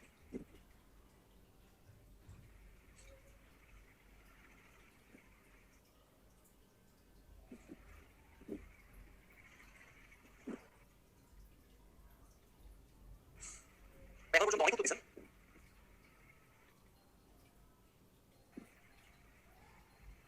আচ্ছা এটা সঠিক উত্তর আসলে নান। উনি আসলে পূর্ব বাংলা গভর্নর ছিলেন। একটু মনে করেন এটা বলার একটা কারণ আছে, প্রশ্ন দেওয়ার কারণ হলো 1947 থেকে 1956 পর্যন্ত এই যে দীর্ঘ সময়, তখন কিন্তু আমাদের প্রদেশের নাম ছিল পূর্ব বাংলা। 1956 এর সংবিধান প্রণয়ন করা হয়, পাকিস্তানের প্রথম সংবিধান প্রণয়ন করা হয় 47 থেকে 56, মানে বুঝেন এখানে এখানে তাদের 9 বছর মতো লাগে হলো সংবিধান প্রণয়ন করতে। আমরা প্রায় 10 বছর বলছি এই সংবিধানে পাকিস্তানের নাম চেঞ্জ করে দেওয়া হয় Islamic Republic of East Pakistan. আর পর্যন্ত কিন্তু এটা নাম পূর্ব পাকিস্তান ছিল না, নাম ছিল পূর্ব বাংলা। তাই যেটাই করবেন সেটা ভালো মতো করতে হবে, নাহলে কিন্তু ভুল সম্ভাবনা আছে। ওকে সো আজকে একটু আলোচনা করতে দেরি হয়ে গেছে, দুঃখিত। আপনাদের কাছে সেটাই আমার পক্ষে সাজেশন দিতে পারি যে ইতিহাসের টপিকগুলো পড়ার সময় একটু সাবধানে পড়বেন, যেন এটা পরবর্তীতে রিভিশন কাজে লাগবে, স্পেশালি বাংলাদেশ বিষয়ের জন্য। এটা একটু রাখবেন। আর আমাদের সঠিক উত্তরটা যেগুলো আসলে 147, 71, 66 বা 68, 56, 54 খুবই গুরুত্বপূর্ণ কিছু গণনা করছে, এগুলো আমরা পরের ক্লাসে করবো। So next class is very very important, next class miss করবেন না। আর আজকে ক্লাস থেকে প্রশ্ন হয় বা জেনে রাখতে হবে, এই জিনিসগুলো ভালো করে জেনে রাখলে আপনি 52 কেন হয়েছে বা 54, 56 কে ব্যাখ্যা করতে পারবেন, 66 কে ব্যাখ্যা করতে পারবেন, বা বাংলা স্বাধীনতা, বাংলা যে বিদ্রোহগুলো হয় সেই বিদ্রোহগুলো কেমন থাকে এগুলো বুঝতে পারবেন। ওকে সো ভালো থাকবেন, শুভরাত্রি।